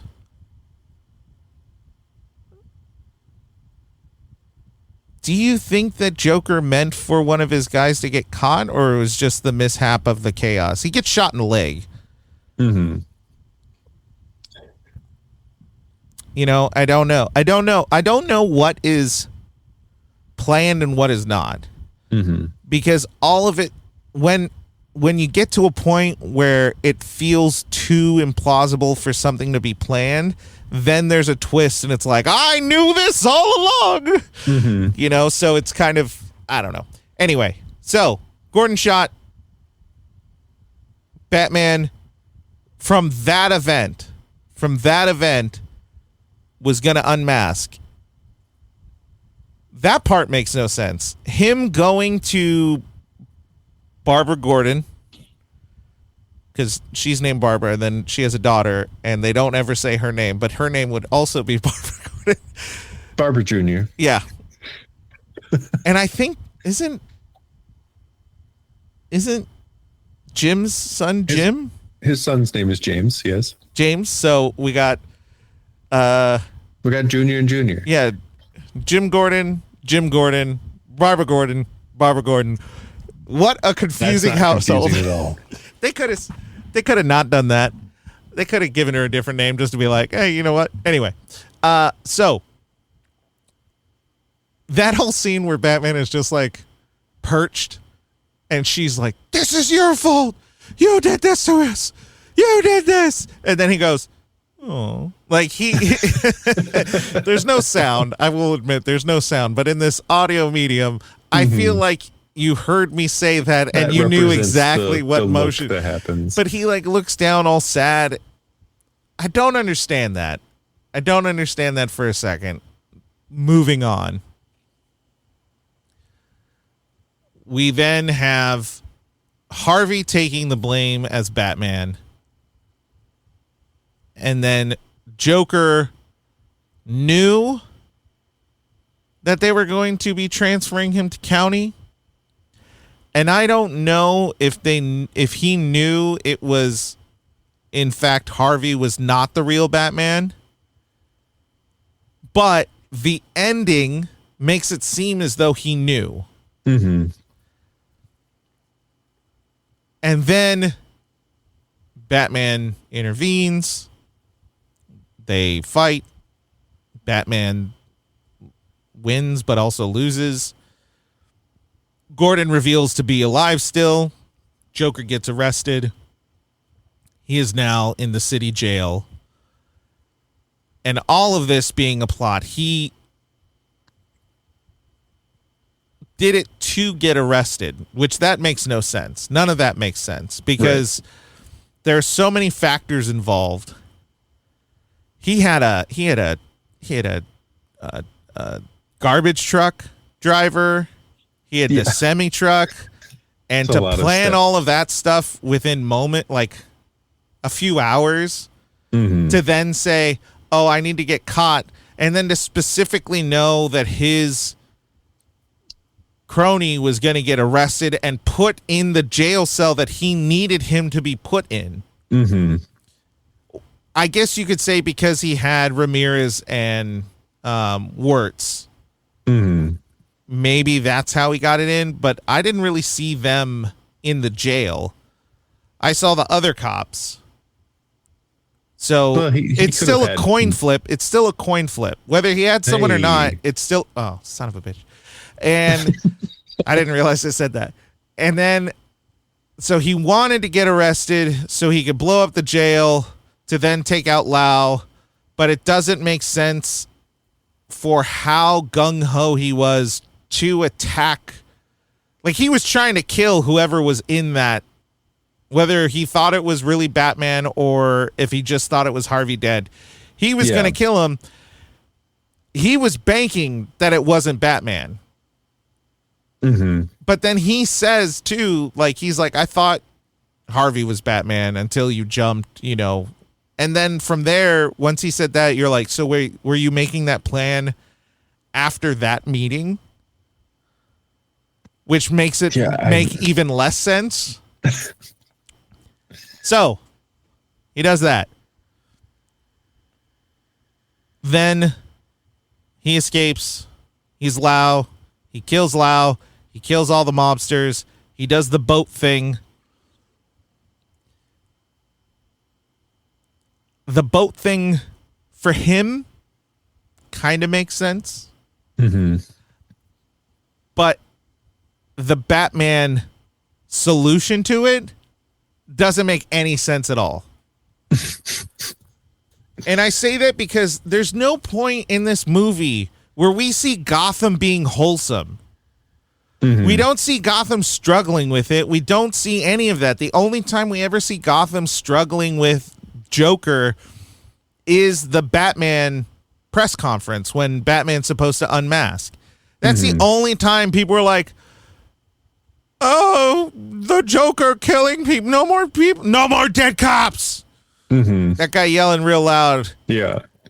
And I bring this up again, even though we're talking about Joker. The ending sucks. Like that solution of like essentially being like, people are better than you think they are, is like, cool. When did we get that? When You're expecting a lot from them. When was that? When did Batman have the motivational pull to commit to that? Mm-hmm. Nowhere. Yeah, there's nowhere for him to believe that. There's nowhere for the city to believe, like, to be inspired. Mm-hmm. Who are we going off of? We get a lot of being told that Gotham is doing better than it has been, but we don't see a lot of that.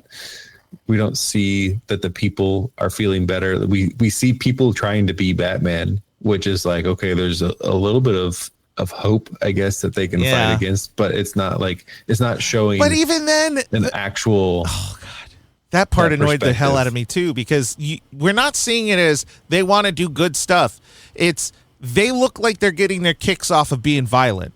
Mm-hmm. They don't give it enough to. They don't show people doing good things. Mm-hmm. That's what they needed to do. They needed to show that the city was trying to be better, but they didn't show once. Mm-hmm. And their evidence for the city doing better is either told to you or shown in a terrible way. Mm-hmm.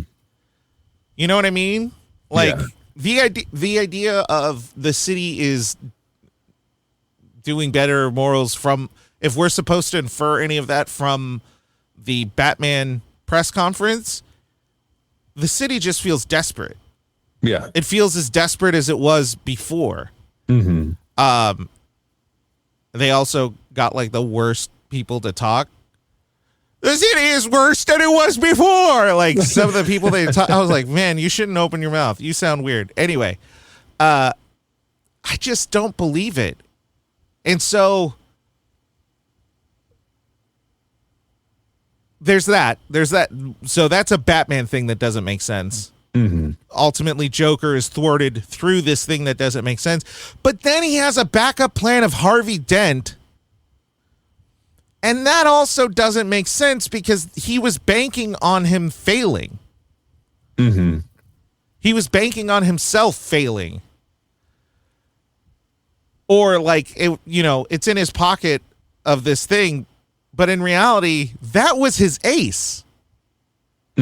Yeah. That was really his ace. The thing that was going to destroy the city was not whatever happened on the boats. Because if Joker had killed all of them, that would have been horrific. Mm-hmm. But it would have had everyone working together to fix it. Mm-hmm. But if this guy that everyone voted for and saw hope was happening, then was the mass murderer. Mm-hmm. One, he killed a bunch of gangsters. Mm-hmm. I don't want to be rude, but I don't think Gotham City was going to care. Two, how obsessed Harvey got in blaming Gordon. Mm-hmm. Huh? Mm-hmm. I don't understand. Because Joker was the one who did it. 100%. There's this thing in movies and everywhere that bugs the shit out of me, and it is where like someone is in usually a superhero or some type of hero, and then someone they know dies or gets hurt, and then the villain who did it is like, see, this was your fault. And maybe it's the neurodivergence or whatever it is that never works on me, because I'm always like, you did it with your hands. Yeah. Whether you blame me for this or not, you still committed the act. Mm-hmm. And it's crazy that was 100% Joker. Here's the other part that's crazy. Why did no one thought to bring up the fact that Joker lied? About the location? Yeah. Yeah. No, that never comes up again. No one brings attention to it, even though that is the whole point. Like, Joker lied to him knowing he was going to go for Rachel. Mm-hmm. And there's no point where Jim could have been like, Jim should have said, hey, I want you to know Batman was going to go save Rachel. The Joker told us the wrong address. Mm-hmm. Rachel was the person that was supposed to be saved. Joker made sure that was not the case. Mm-hmm. No one said it. No one brought that up. Even at the end, when Gordon is trying to like plead for his son and everything, he doesn't bring up the fact that Joker made it. Like, his plan was to kill Rachel the whole time. Mm-hmm. No one brings that up to him at all. But also, that's the one thing in this whole movie that made the most sense, that Joker was like, yeah, I'm going to kill the woman, and that's going to piss everyone the hell off. Like, yeah. Alrighty. Anything else on Joker? Was there anything else that I didn't mention that was confusing you? I went through the whole thing because his performance is so damn good. Yeah, but there's a lot of... the writing is so bad. Yeah. If I had any thoughts at this point, I don't remember them because okay. You covered so much. I know. Sorry. It's good. Harvey Dent. Aaron Eckhart. I thought Aaron Eckhart did a great job. Mm-hmm. It's kind of a bummer that he hit this movie and then he had a couple flops and now he's kind of doing like B and C movies. Mm-hmm. Because I think he's a good actor. Yeah. And I thought he did like a really good job. He felt like Harvey Dent. Yeah. I think his like him as Harvey Dent was so good and it like very believable. Yeah. And like the relationship between him and Bruce and him and Gordon, like all of that made sense. I wanted to see more of him as Two-Face. Yes. And so that's part of why I'm disappointed that he died. Yes. Because I think, well, it's so funny because I think the dichotomy that he has as Two-Face is just lawyer. Mm-hmm. Because if you analyze a lot of what he's saying throughout the film, he makes a point, someone rebuttals, he then alters his perspective to fit into his argument even further, which is this Two-Face thing that he keeps talking about. Yeah. I just want to say, no, I'll get into it when we get to him. So relationship between Two-Face and other people, or Harvey Dent and other people. Anyway, I thought he was cool. I do think he, particularly the Two-Face, I would have wanted to see more because he's a really believable character. It's just sad that it's like, it's not even a secondary, it's a thirdary character. Thirdary? Tertiary. Is it tertiary? Yes, sir. Is that what that means? Yeah, third. That's the third. Yeah. I always thought tertiary meant something else. I thought it meant like background character. I didn't realize it meant specifically like the third level character. Oh, he is a tertiary character, and it's sad that he is.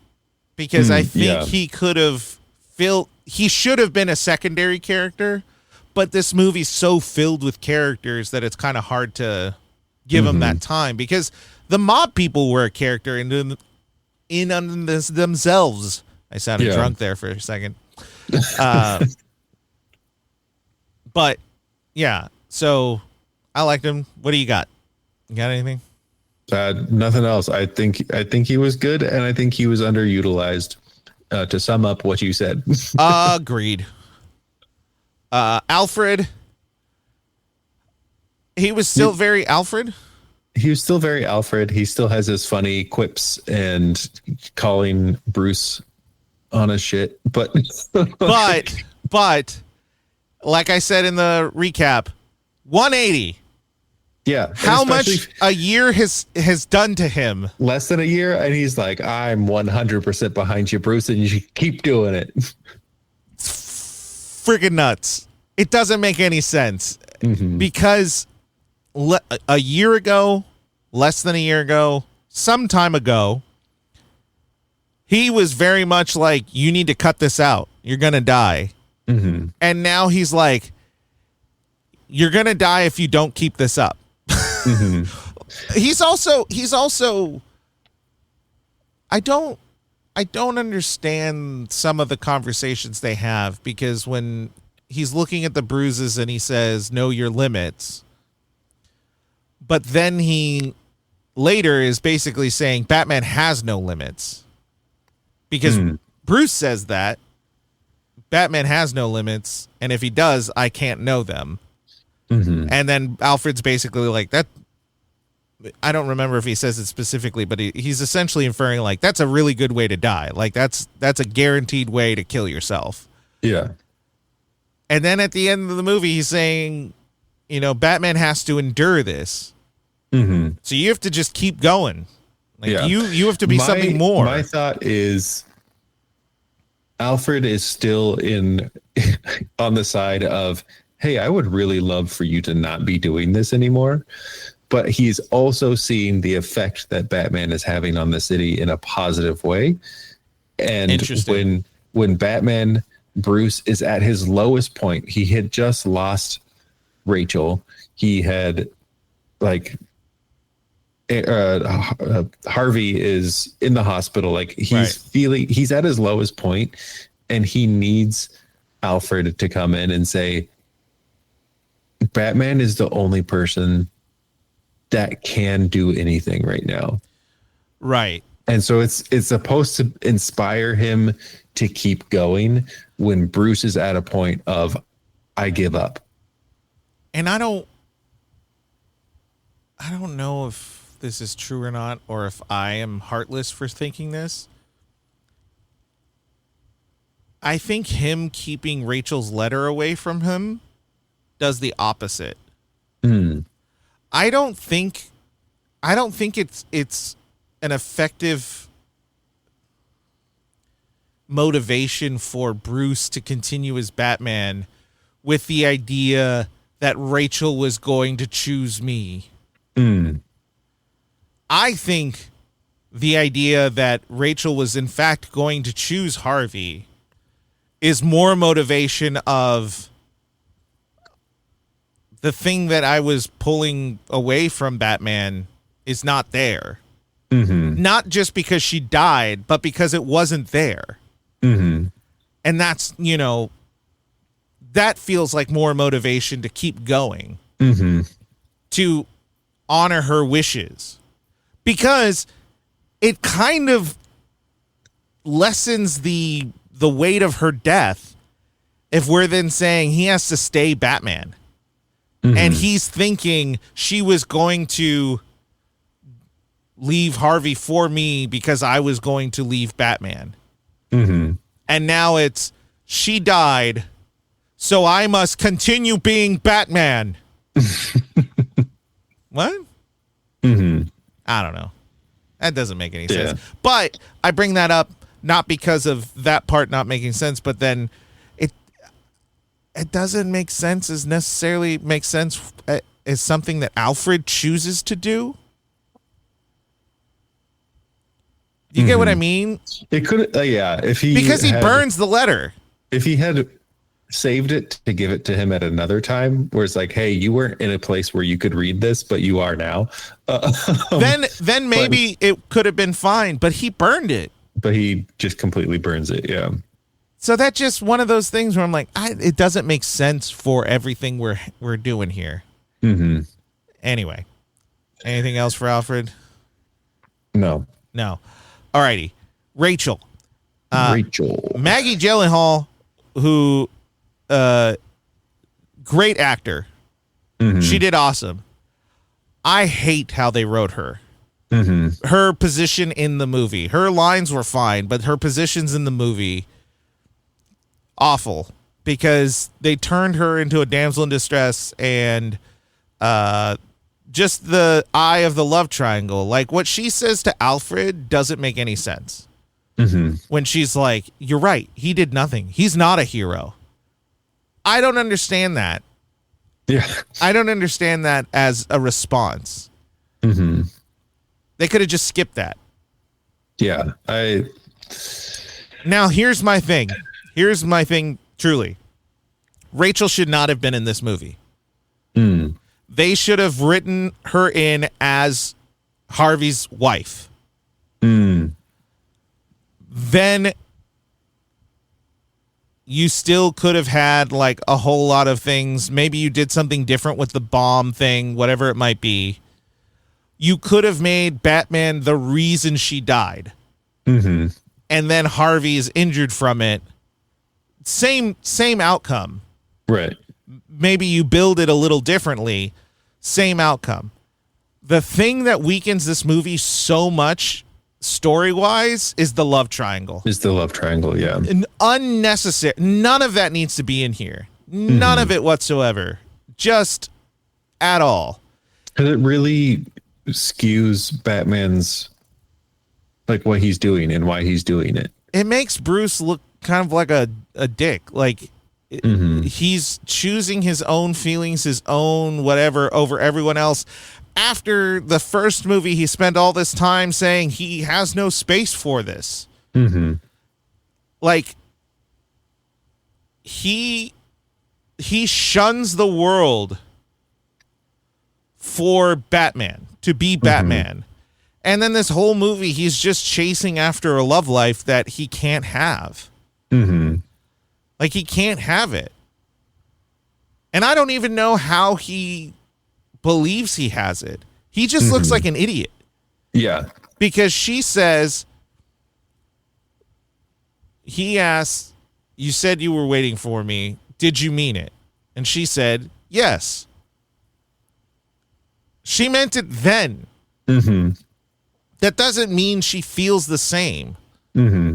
Then, as he's leaving to turn himself in, she says, they will never let us be together. She closes the door. Mm-hmm. Basically saying, we are now in a world where this cannot happen. Mm-hmm. And the fact that he could not decode that, yeah, makes all his motivations super wonky. Mm-hmm. Makes him saying to Alfred, like, she was gonna leave Harvey. Harvey could never know. It's like, no, she wasn't. I wouldn't have inferred that from anything she said to you. I think you heard what you wanted to hear, but why did you want to hear that? Mm-hmm. None of that makes sense. Why do you want to hear that? What they could have done, what they could have done is if Harvey was, everything about Harvey was the same. Maggie played Harvey's wife instead of Rachel. Mm-hmm. And when Joker, and she could be the same sassy, same everything, same tough, confronts Joker. And then when Joker throws her off the building, Batman still rescues her. Mm-hmm. But then Harvey starts to get very consumed by that. Because it's now like, I couldn't protect my wife. Mm-hmm. How can I protect this city? And then having moments of this kind of like jealousy to kind of falling apart already. Like, you really could have played a little more with that. The love triangle you know what? I hate to say it. We need to have a Bruce where he gets no action.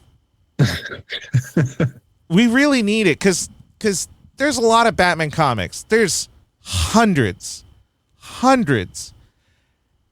And I would argue love interest, very small percentage.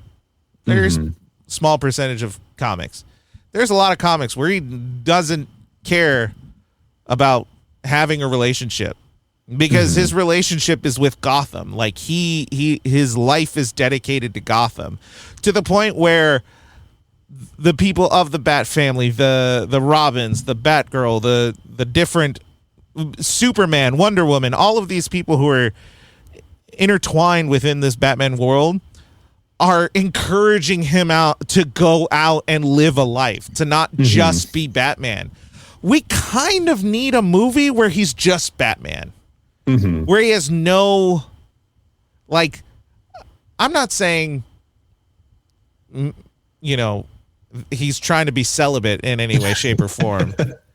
Because even I think in Justice League, one of the Zack Snyder ones, he does sleep with a woman. Like, it's inferred that he sleeps with a woman because there's a woman in his bed, and he wakes up, and I think there's an inference that they slept together. But then he like goes to the Batcave and like works out. I think it's Batman v Superman. We'll see. I don't know. I think I'm remembering that. But my point being is like I think maybe I'm wrong. But I think we need a Batman movie where he just leaves the ladies alone. Because in the next one, we have another love interest. Holy shit. We have a love interest. We have...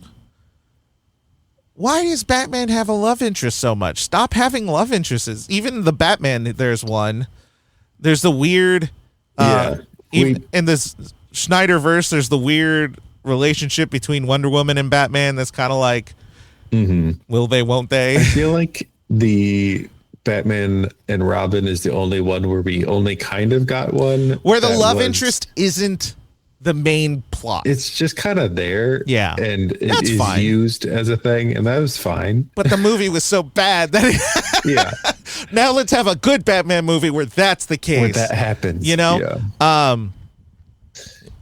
And we should also talk about the fact that they both would have died when they fell off that building. Yeah. That cape didn't do squat. It didn't activate. They free fall, and even top of that building. And even if they had slowed down a little bit, Newton's law, even in that suit, that force is gonna go somewhere, and it's gonna go right into his body, and it's gonna transfer to her too. Like, even if he broke her fall, it's like if his body was thrown at her at that speed. Which would have killed her. Yeah, they both should not have, like, there wasn't even a grappling hook or anything to slow their fall. Like, something needed to slow down. Yeah, they did a free fall from the top of a building onto a car. Yeah, they would have been bloodied or unconscious at minimum, but they were just like, "You okay? You okay? I'm okay. You okay? You okay? All right, all right, all righty." Gordon. They were trying so hard to make him feel useful. He's still a shitty cop.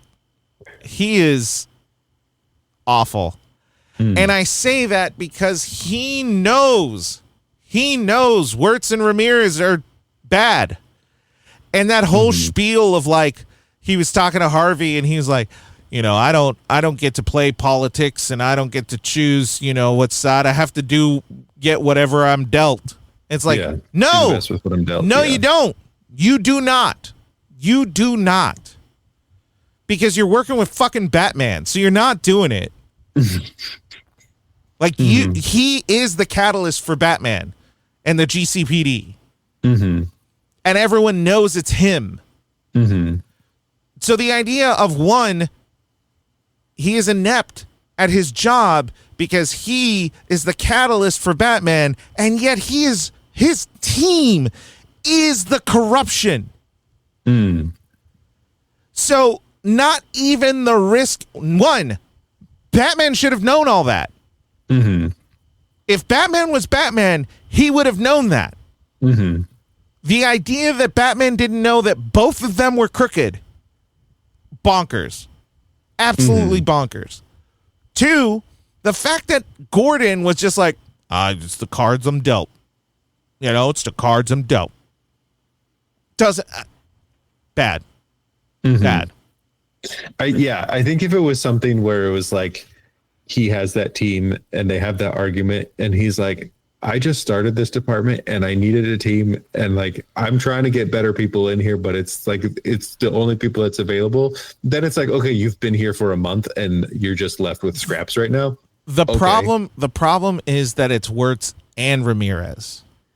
Mm-hmm. If it was Wirtz and then Ramirez, because they try to like make it a little lighter, where they're like, oh, he has my mother or whatever it was. I can't remember what it was, but they had a family member, whatever it was. Maybe you can kind of get away with it.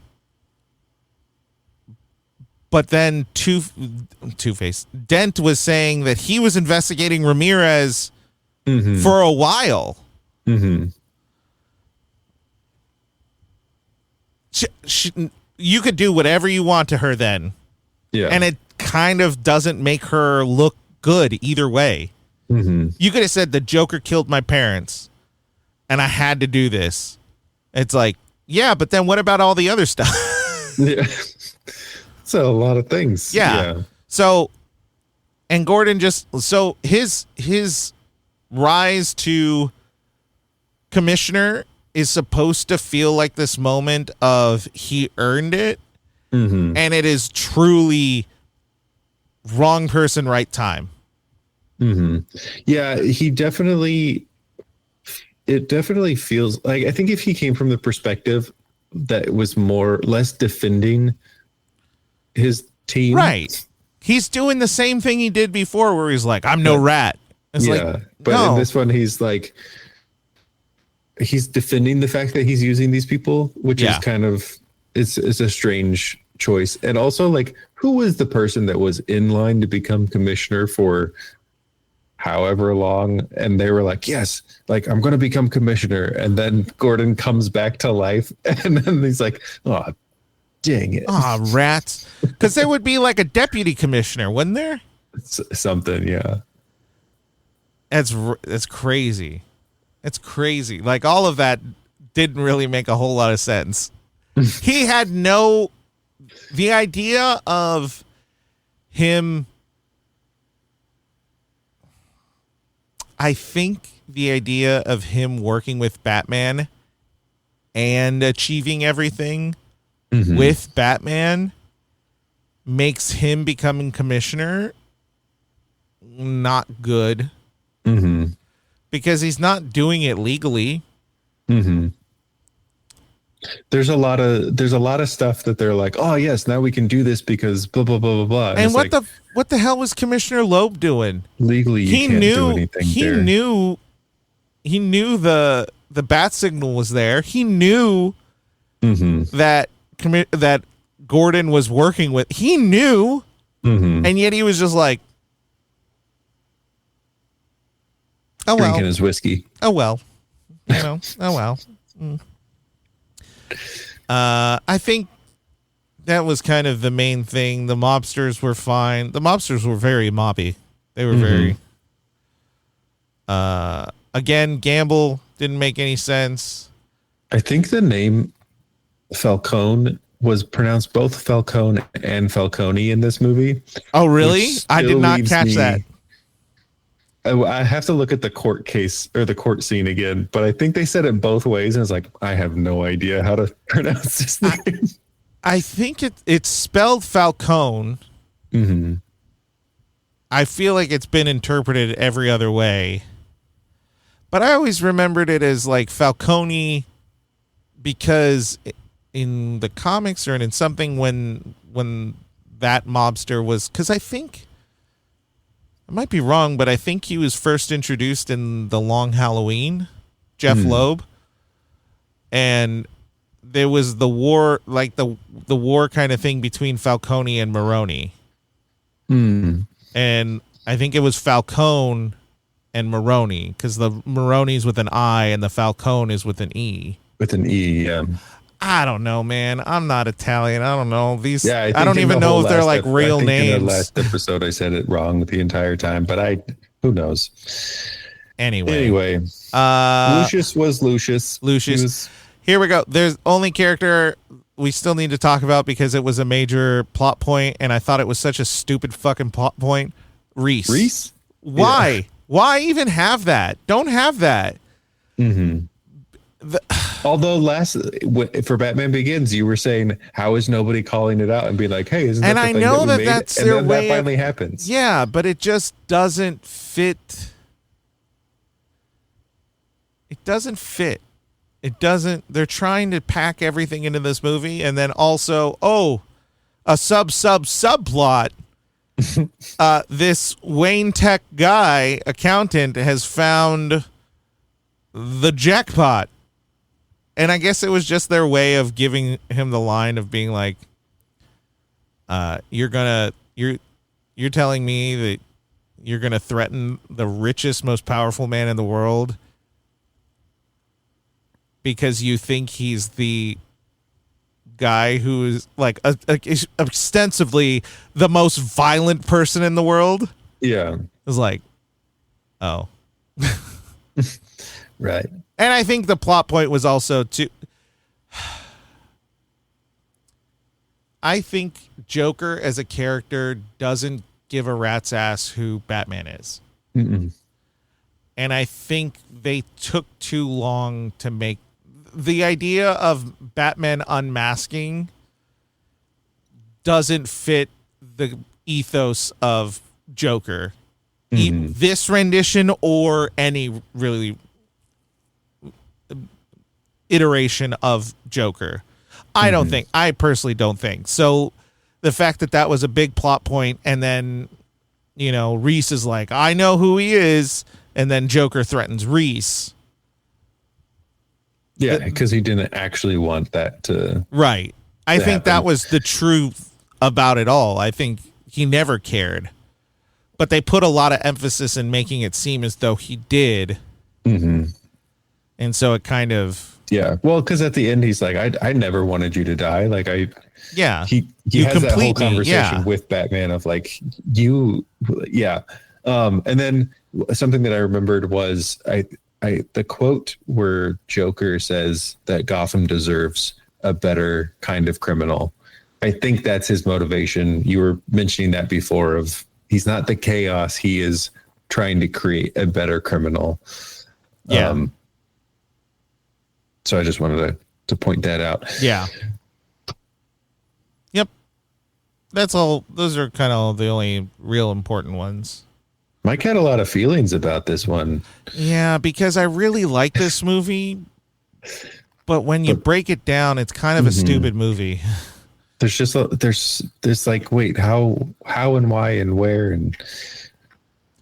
Yeah, it doesn't. This movie doesn't make sense, but. God, Heath Ledger just does such a damn good job. And again, Christopher Nolan, flaws of this movie aside, he's damn good at making a spectacle. And this movie is a spectacle. The pacing's a little rough, but it is a spectacle. Mm-hmm. You're right, but too, like, this movie's so long. It's so long.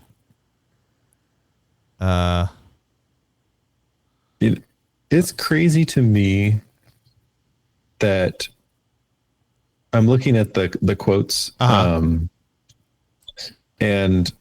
I think the thing that makes looking at IMDb quotes funny is when there's a quote that you want to find because you're like, oh, that's a super quotable moment, and it's never on here, and then you get things like at the very bottom we have to the SWAT team in the back after the garbage truck rams into their SWAT van from the back. We're in trouble, guys. Like, why is that a quote that we decided to write up here? Here's the thing that I know we're going to talk about in another movie that we're going to watch. But I think that this is the movie that really brought out that Joker infatuation within society. Yeah. Particularly like the douchiest of humans who just really, really like Joker. Mm-hmm. And I think I blame Christopher Nolan a little bit because he didn't make a good guy. Mm-mm. Like Batman, Bruce in particular is not a fully formed character, has very wishy-washy motivations at best. Mm-hmm. And honestly, just really, you don't really root for him because one of the things that makes the comic so good is that Batman is the best. Like, Batman is always the smartest guy in the room. Everything he does, he has like a really decent justification for it. I'm just thinking there's a great storyline, and they turned it into an animated movie, but it was called Justice League Doom, I think. Is that the one where he has the way he has of the defeating everyone? Yeah, he has the contingencies for everyone. That makes perfect freaking sense. People have been mind controlled in this story, like this universe of DC Comics. People have done things that they couldn't control themselves. How do you stop the most powerful people in the world in case that happens? That's not rude. That is so practical.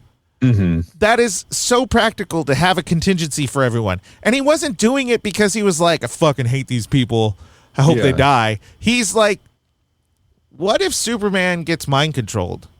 Like, what are we going to do? Are we just going to die? What's going to happen?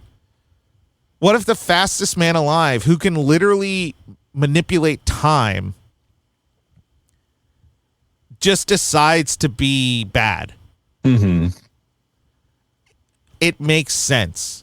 But you root for him because it makes sense, because it's so practical. Part of the thing that Batman is so good at is everything he does is kind of practical. All his tools are like, you have a tool for everything because you're practical. Functional, whatever the word would be. I don't know if he would be practical, but anyway, I'm You're spiraling. I'm spiraling on the definition of practical. But in this movie, he's not the smartest guy in the room. He's not the most noble. Oh, another thing about Batman, his fight is justice.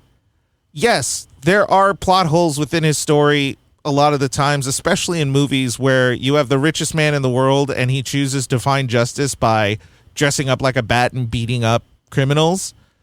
One, in the comics, there are supervillains who are freaking crazy. He is not just going around beating up like poor thieves. Usually he's giving them chances to do better. Or as Bruce Wayne, he's hiring those people and giving them second chances. In the comics, Bruce Wayne is very philanthropic. Like he gives a lot of his money away. In this movie, they don't make Bruce Wayne very good. Like, they keep talking about how good the city's doing. What is Bruce doing?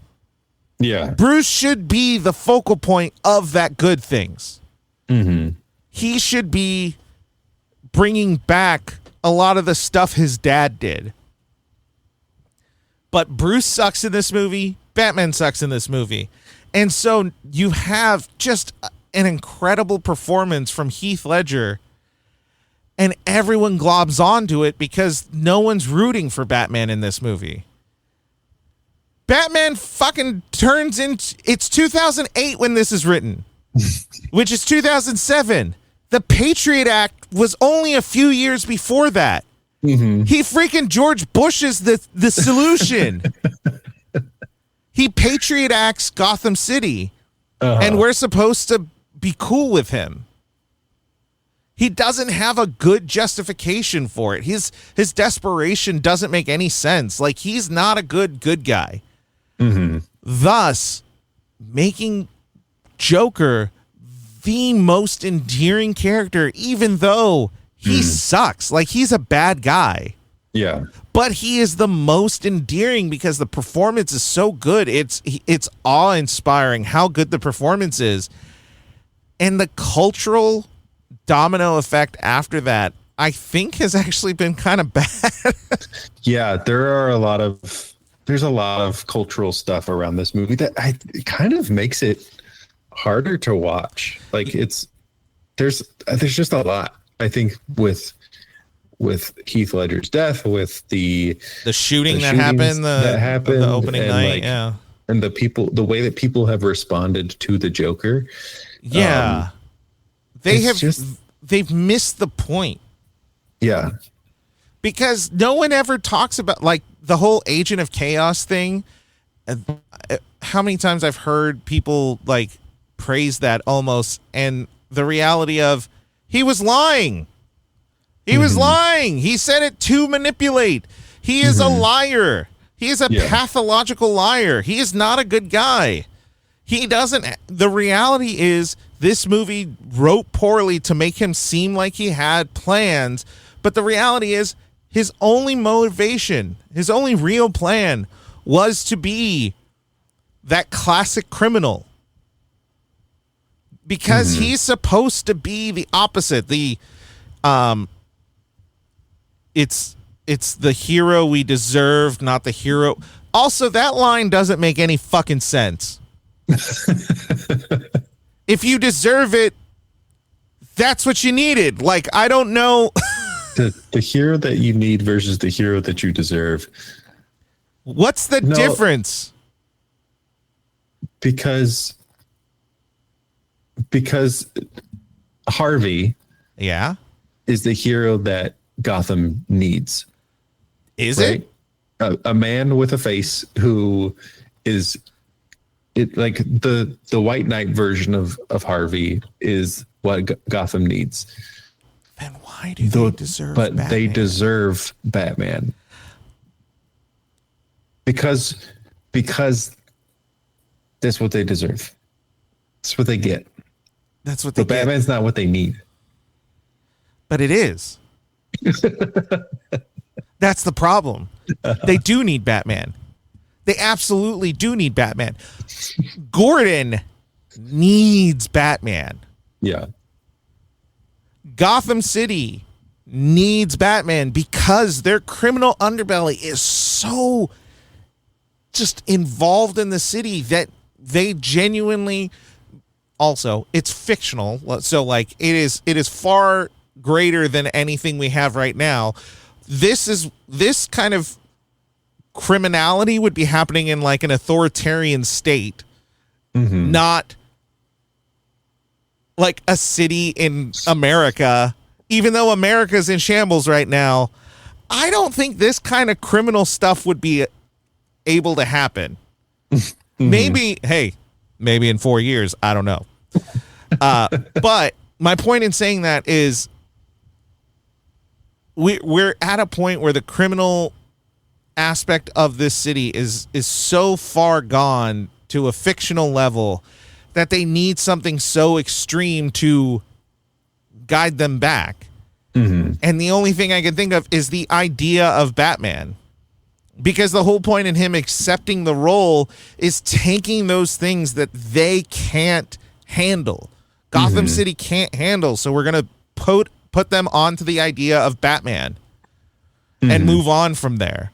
And then they do whatever they do in the third one. My point is, he is both what they deserve and what they need. They don't cross it out far enough. Why the hell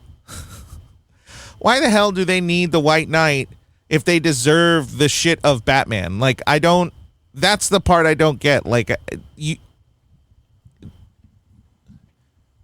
if we were saying Gotham City is on the up and up, why do they deserve something less than the direction they're going? If none of those changes actually occurred. Do you get what I mean? Yeah, no. And my brain is like, wait, which version did he say? Because he like flips it when he's having his monologue of. I know Gordon says he's not the one we need, but the one we deserve. But I feel like he's saying that about himself. Like, I feel like he has guilt.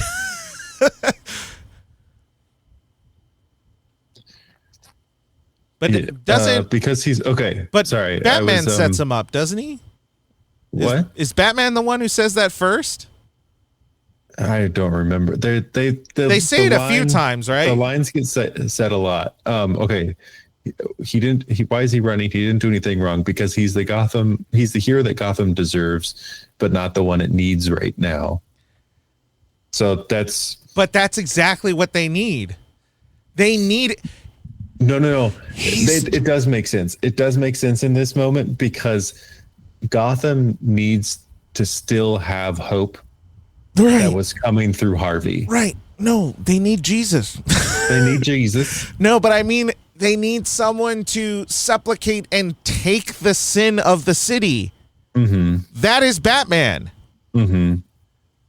It's not Harvey. It's Batman. Batman is taking that. And I know this idea of like, they don't say it.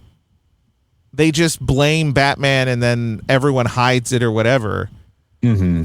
But that's what the city needs. It needs that. It needs that to continue. He's both what they deserve and what they need. Mm-hmm. That's why I'm so annoyed by the ending of the movie because one, I'm annoyed because why was that kid like Batman, and expecting him to turn around and be like, "Sup? Yeah, did you call me? Did you say my name?" But yeah, the weight of that doesn't work because I don't know, man. They didn't do a whole lot in the city to make it seem that way. None of the motivation, none of it makes sense. The boat, everything in the boat doesn't make a lick of sense. The fact that they're like, yeah, we don't want to blow them up, that's great. That's cool. We have no preamble to that. Mm-hmm. And then for Bruce just to be like, this city just showed you that there's more to this. And it's like, what showed you? Yeah, how did you know that? You have been hanging out with rich people, making fundraisers for Harvey Dent with a bunch of rich people, and then you've been fighting bad guys. What part of the city have you participated in that we have seen? We can infer a lot because we love Batman and we've seen Batman in the comics. Blah, blah, blah, blah, blah. In this movie, none of that. We're shown none of it. So we gotta like suspend that disbelief as like we're on our tiptoes trying to suspend this thing. Just with the little info that they're giving us. And if they would have cut some of the car chase, most of the things with Rachel, and just had moments of like Batman or Bruce seeing the good in the city, that would have fixed it. That would have fixed it because then he would have had evidence for his belief. But he just has this blind belief in people. Why would he have that? Yeah, Rachel died. Rachel died. So like the one person he gave a shit about dead. Alfred is just on his ass being like, hey, you gotta put up with this. You gotta just endure, man. The people that should be doing good in the city, who are the cops, the police, suck so much. Oh my gosh! The reason behind why Rachel died. The cops are awful. Awful. They're so bad. They don't do anything. One, they don't do anything. Two, here's the thing. I get the idea of like the cop killer thing, where the cops are pissed off about the cop killer. Nowhere do the cops seem in the right.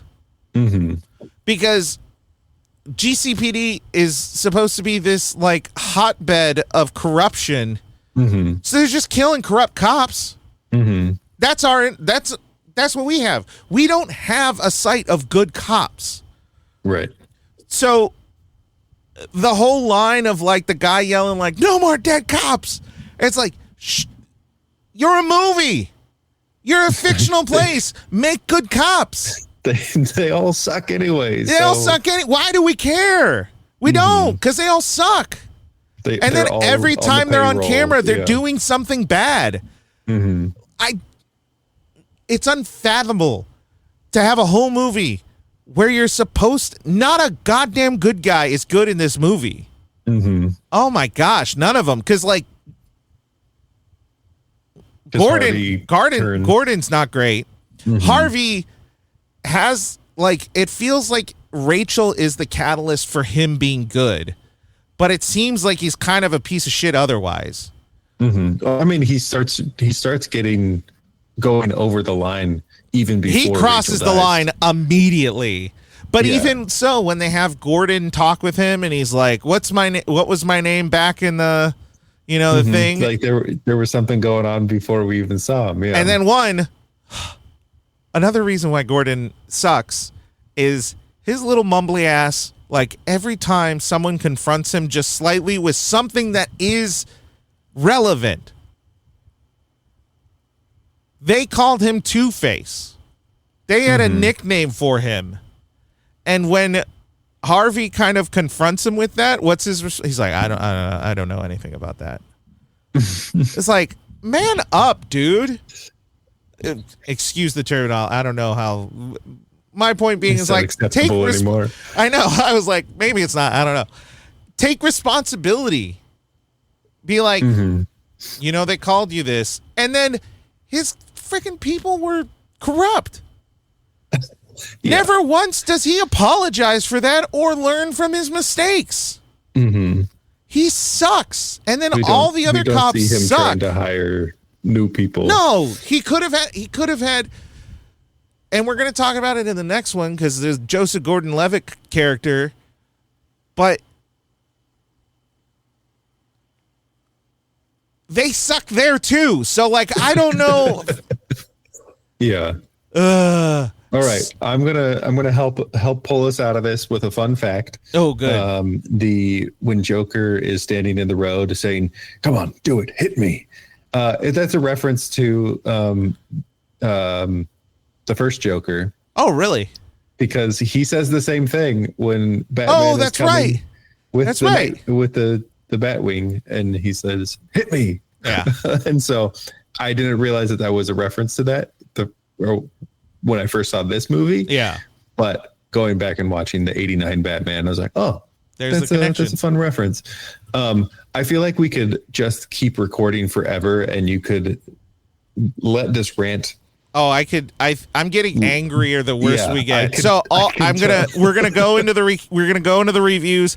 There was just one fun fact that might be fun for people, and if you don't know this already, read a book, Jesus. But the scene at the hospital where he's blowing up the hospital. Oh, yeah. That was all improv because it was supposed to go off the first time.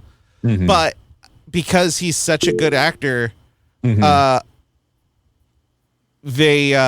just kept rolling. And they just kept rolling, and he adjusted like a champ. Like, he took it. So that reaction where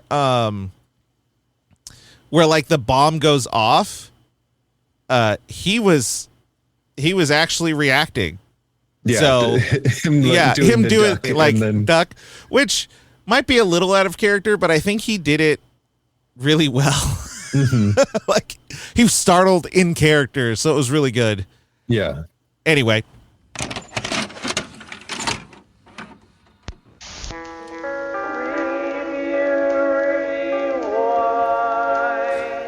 Now it's time for the review. When we read a good review and we read a bad review, we see when we fall. I think that's what the line is. That was beautiful. I thought so.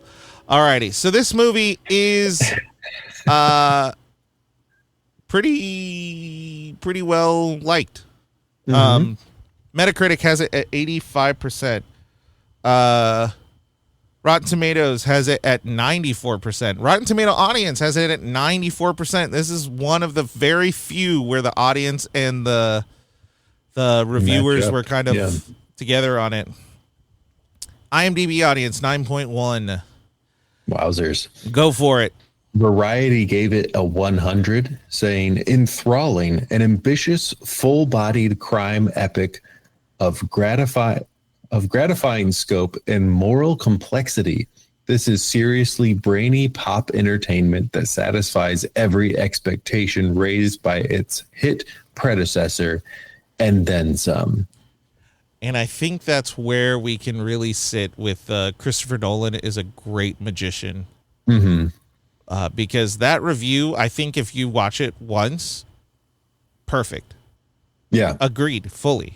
Mm-hmm. But in in the same way that like you start to pull the thread, it's like you're watching an illusionist, a magic show, mm-hmm. but you have cameras at different angles. Mm-hmm. And when you have cameras at different angles, the illusion starts to falter because you're like, oh, I see where that sleight of hand is. Oh no, I couldn't do it, but I see how you do it. In the same way, I couldn't direct a movie that looked as good as his movies do. I couldn't do that for a second. But I'm starting to see some of the ways he does it. And I was like, oh. Anyway, 50 from the Baltimore Sun. A handsome, accomplished piece of work, but it drove me from absorption to excruciation within 20 minutes. And then it went on for 2 more hours.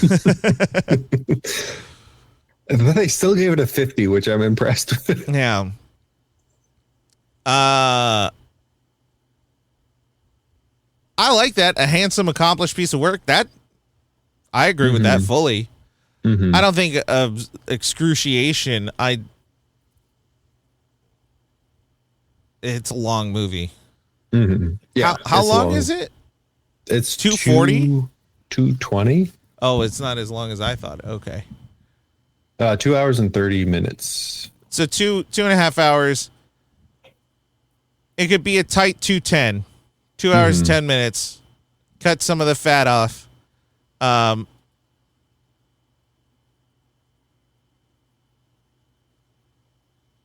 So we gave Batman Begins a B. Yeah. I feel like even with how angry this movie makes you, I think it's still better than Batman Begins. I agree. I think it's better. And on first watch, for sure, like it's an A. Yeah.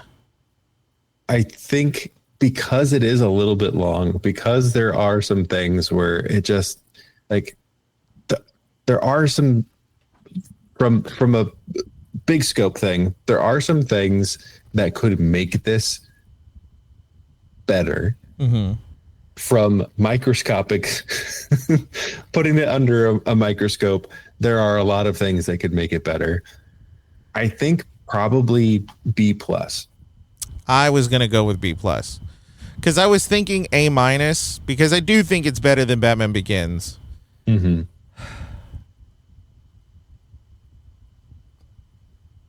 I feel like even an A would have been what I gave it the first time viewing it. But we're not watching it the first time, and I don't think we can ever get that magic back. So even with an abundance of flaws, it's still really good to watch. It's still a really good movie. So I think B plus is great. Yeah. I think if we watched it, I think if it was 20, 30 minutes shorter, that might be enough to bump it into the A. But because I think if you did 30 minutes, I think if you did 20 minutes shorter and you just took the love triangle out, kept everything the same, even all the other plot holes, but took the love triangle out, I think it would be an A or A plus. Easy. But there's too many things packed into this movie that are very distracting and just don't help anyone's character. And kind of like, I don't think you were really saying it, but almost like Christopher Nolan heard a complaint from the first one and then was trying to fix all of those complaints in this one. Rather than just hold the story together. And so B plus, that's what I give it. That's what you give it. we give it a B+. And there we go. This was a long one. I'm sorry I got so angry with everyone. But if you can watch it and not notice any of the plot holes, God bless you. You know? All right, Tristan. Thanks for watching the movie. Yeah. And we'll be back next week. And remember, review those rewinds, and we'll see you next time as we rise like Batman rise. What? Sorry.